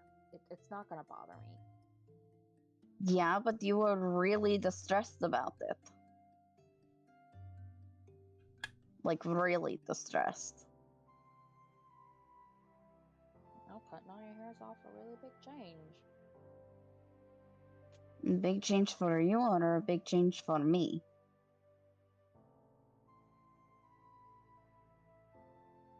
You. Can I insight him again? Of course you can try and insight him again. Fucking.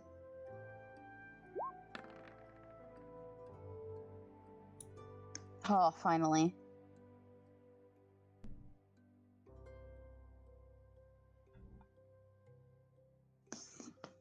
He looks very conflicted. Why don't you tell me why it bothers you so much?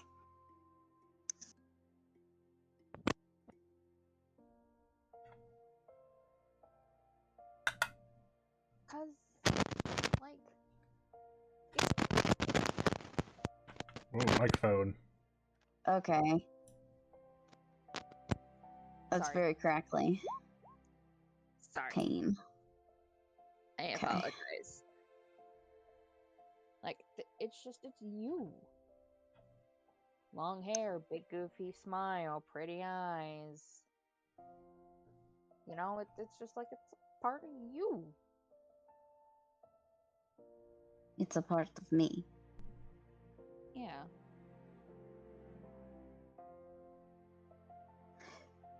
See, because I thought that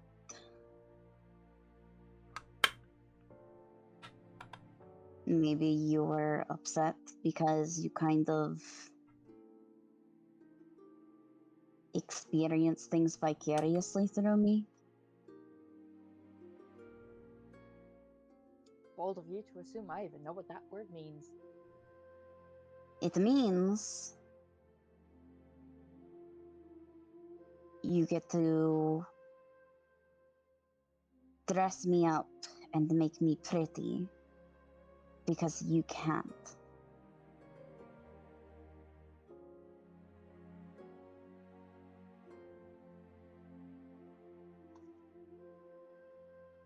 You think I can't dress pretty? Seriously? I'm the prettiest boy you're ever gonna find out here. Not even Aki with long hair could beat me. I think that there are some lines that you aren't willing to cross.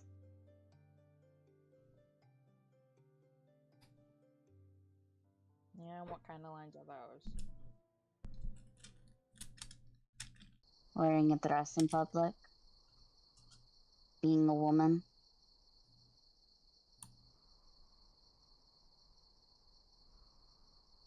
Now you're just taking low shots. Listen here, we keep it above the belt, you know that. Am I wrong though, Havelock? Is it because it's me or because of what I represent for you?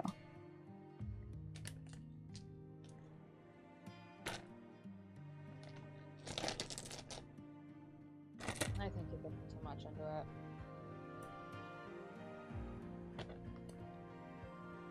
Insight? Go ahead.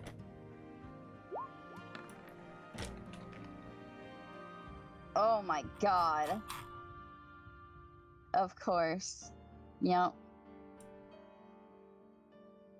He's just fixing his hair. Vicodin is a pain medication.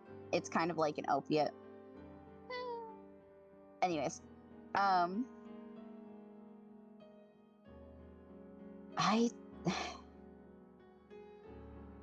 still don't think I'm wrong, Havelock.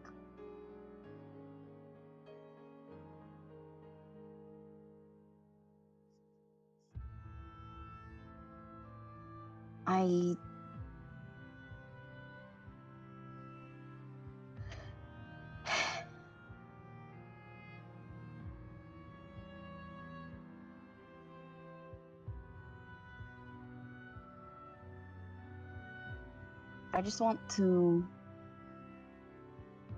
be sure that you can separate us, and that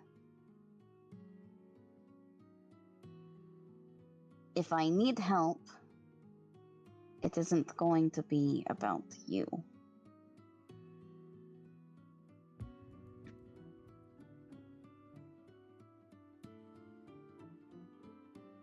Havelock's starting to look a bit disgruntled. Mev, I know you don't think it, but I know we're different people. I know that.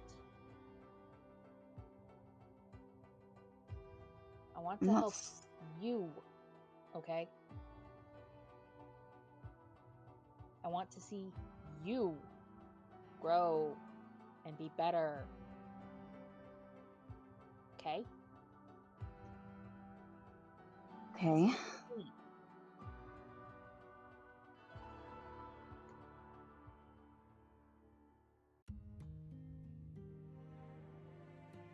Are you going to do that too, then?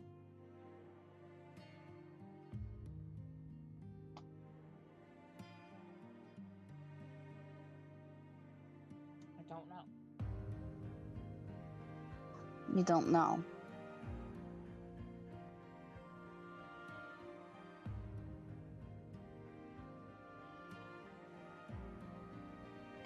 I have one plan for the future, that's to get back on the seas. Everything else is just take it day by day.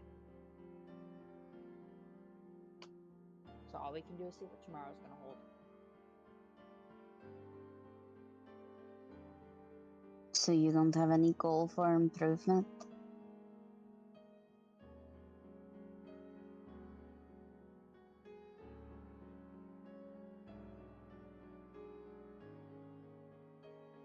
He takes a deep breath.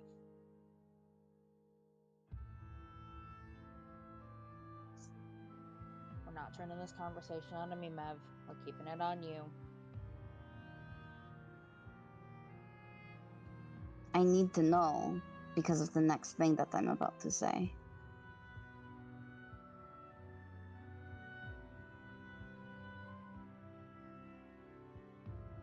I don't have a plan, but I have a promise with someone. So I'm taking it day by day.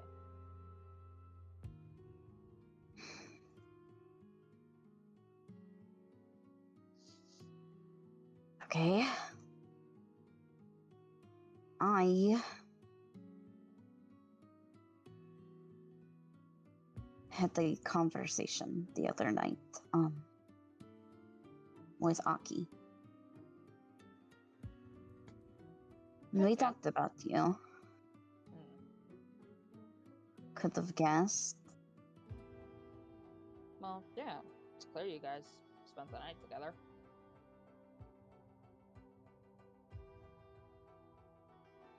Do you think we... No, that guy wouldn't do anything. Come on. Good, I was about to call you an idiot if you thought that. Maybe an idiot, but I'm not a fucking moron. There's a difference.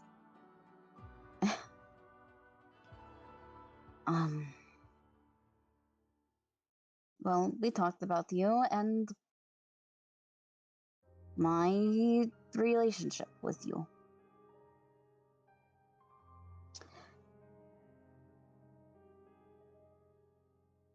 He, doesn't really quite understand it. I'm sure if I tell you this, you really won't either, but... Well...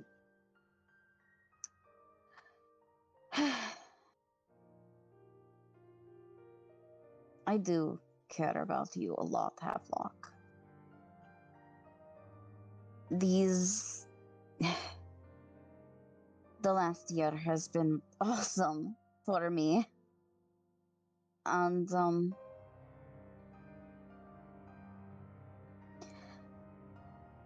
I don't plan on leaving you anytime soon. I know that I said, to put the pin in it and everything, and I still kind of hold to that. I don't think we are really quite put together as independent people. But you're my best friend.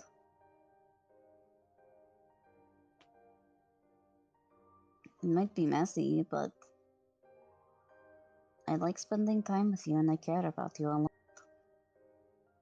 Your opinions really matter to me.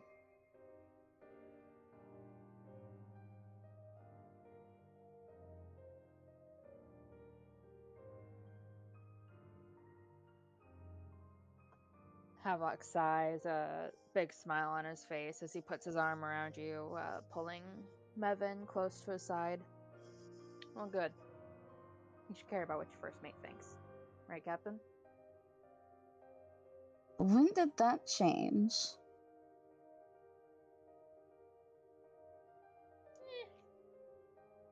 The boots fit you better, I think.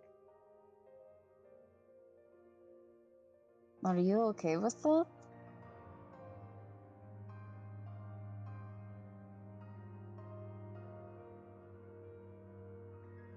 We'll see. We'll see. Yes. So, what I'm hearing is the second I fuck up, you're throwing me overboard. And probably not overboard. I might tie you up and knock you in the cabin. We'll toss you overboard once we get to shore. I can at least take that into consideration.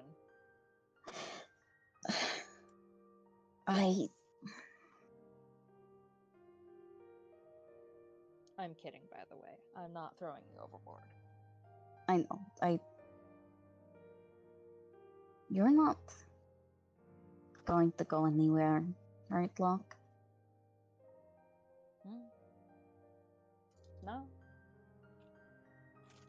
Like I said, my only long-term goal is to head back to the sea. You're kind of stuck with me till I can afford a boat. See that? You're welcome on it.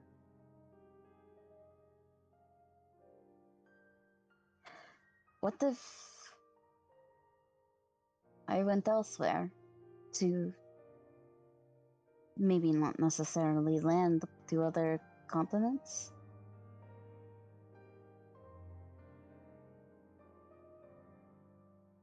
I'd come with you.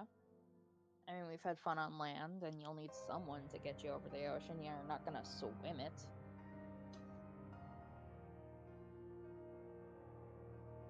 And if the rest came along? We need a crew. What do you think of them? They're fine.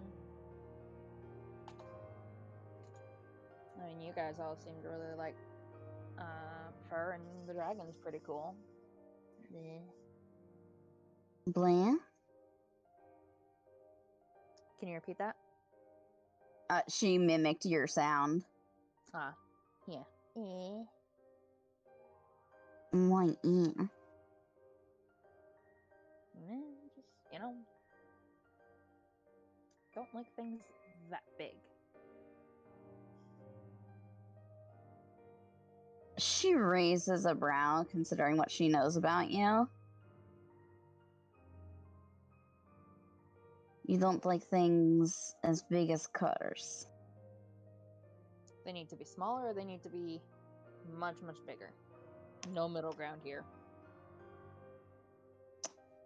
That's a little picky. I am a little picky. Thank you for noticing. Aki's fine. I like hanging out with him. I like working out with him. Pretty fucking annoying at times. Yeah. You know, sometimes you just want to take a bandana and tie it all up and just like shove it deep into his mouth. You know, sometimes a little. I actually like when he talks.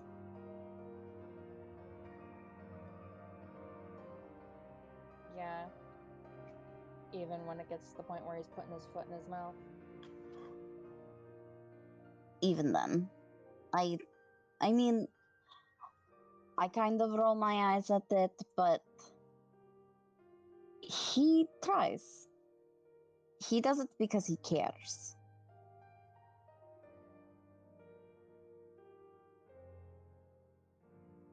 I guess it's just harder to listen when, you know, just shutting up saves your ass a bit more. You know? Maybe. But I talk a lot. You don't seem to have a problem with me.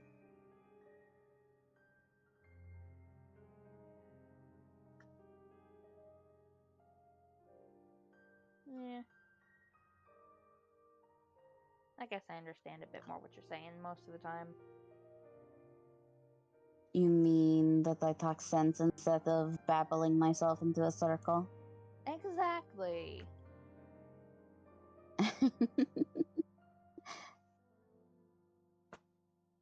Seriously, if he was in charge of negotiations on the Ruby, he would have been shot on his first day. Huh. It's a good thing he's not a ruby. Hey, he's an emerald.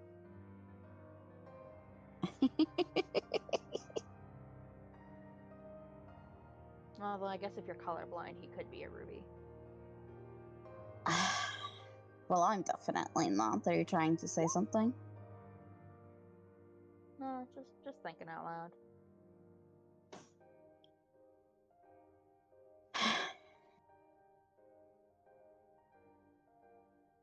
What are you thinking about everything I just told you?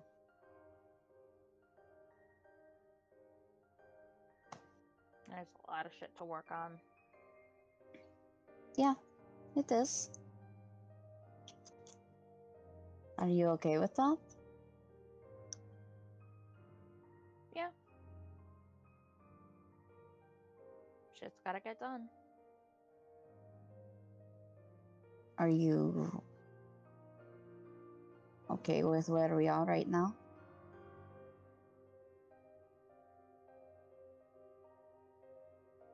As long as I get to be by your side, I'm gonna be happy. She Got it? smiles. Yeah, I got it. Fair warning, I'm probably gonna be more open now.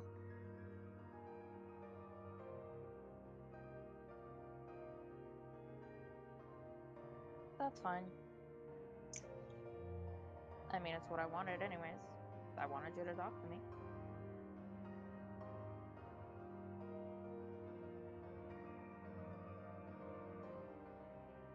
Okay. Then one more thing.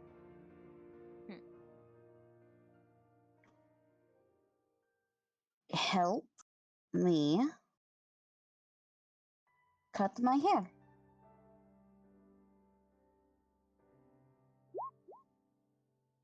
You're kidding. You're Nope. very haha funny joke. Nope, not kidding.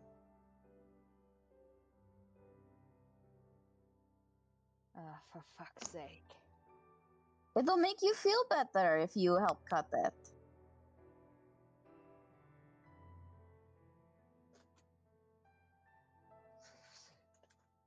You gotta get in your water for me to cut that shit. We gotta lay it flat. Water? Yes. I mean, I guess it does need to be straightened, but Listen, when I'm she. heavier, it's gonna be straighter. We can flatten it out, and then we can chop it, and then we just kind of see where it bounces back. Well, now I'm a little scared. Okay. I have a thing for you too. Okay. We're doing this shit together. You're cutting mine too. Cutting your hair?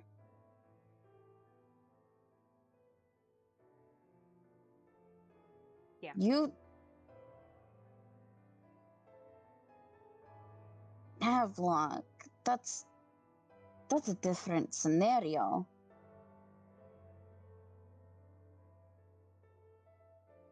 If we're doing something, we're doing it together. Are you really okay with that? I'm not the one in control of the knife. You get to choose the length and everything. I'm trusting you.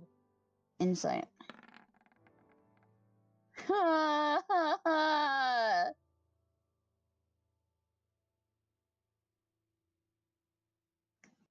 Fucking. Okay. He's not trying to hide anything. He looks slightly distressed.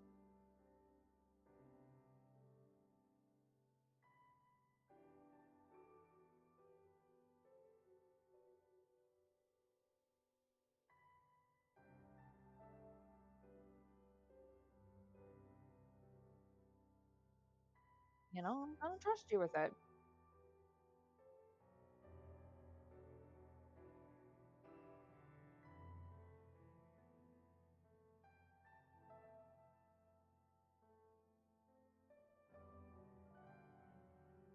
Nip. Nip.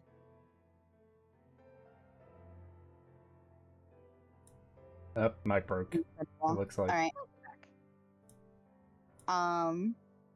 Repeat what you just said. I'm gonna trust you with it. Well, I'm probably going to do something that's going to make you instantly regret that. Remember, even with it cut off, it's long enough to strangle.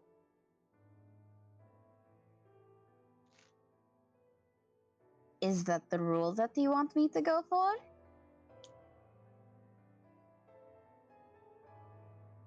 Or are you threatening me? I'm threatening. Well, I think, and I'm just telling you this right now to see how you feel, she takes Havelock's hair and presses like 2 fingers against it right by his neck. Right here.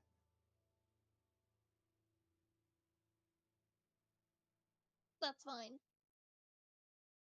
You sure? I said it's fine. You see his one eye twitching. Okay. You can back out at any time. Nope. Sticking to my guns. I'm gonna trust you. Well, you already know what I'm going to give you, so. Mm.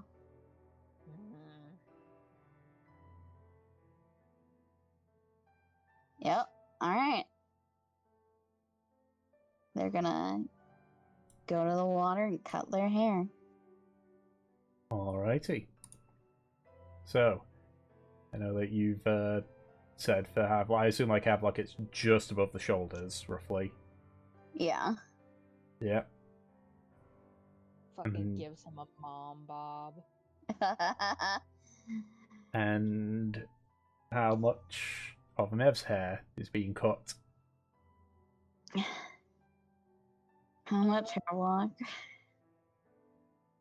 He's gonna do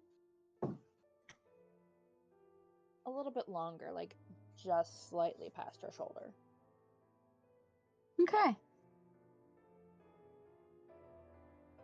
All right.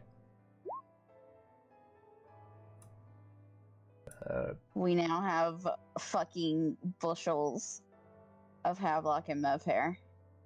Yep. You, it's fairly easy, since the blades that you're using are, I assume, the ones that you typically, like your swords and such, given how sharp they are. Yeah. Listen, Havelock has 3 daggers on his person at all times. We are covered. It takes a bit to cut through the amount of hair, but I would say, for the sake of it, you carefully are able to cut off the hair roughly at the length that you said you wanted it to be. Woohoo. Yeah, I'm not gonna force you guys to roll the risk of a bad hair day. Pretty fucking funny. But considering Mev's terrible at Dex, Yeah, I'm not it'd gonna do that. it'd be a guarantee otherwise. Yeah. Before our night ends, because I feel that's where you're gonna cut it, Tom. Yeah. Havelock turns to Mev holding his massive ass bundle of hair. And now I have a job for you. A job? A job. Uh-huh. Find a big heavy rock. We're gonna braid this shit because we could make rope. We always need more rope, and I'm not spending a copper to get more rope. We're making rope out of our hair? Yes. Psychologically damage your enemies. At that point, you may as well make a whip out of it. You know, I might. She shakes her head. Okay. If that's what you want to do with it. Yeah. I guess we're making fucking hair braid ropes. Yep. I don't think those are very effective, but if Havelock wants it, sure. They wouldn't be. And even then, you'd probably only be able to turn it into like maybe 2 feet of fusible rope at best. That would be using both your hairs. That's fine. So you spend a decent chunk of the night just braiding the now cut hair Ooh. before eventually retiring to your various cabins to await the next day, the second day, before Fur's return and the inevitable beginning of your next journey. And that's what we're going to call it for this session. Woohoo!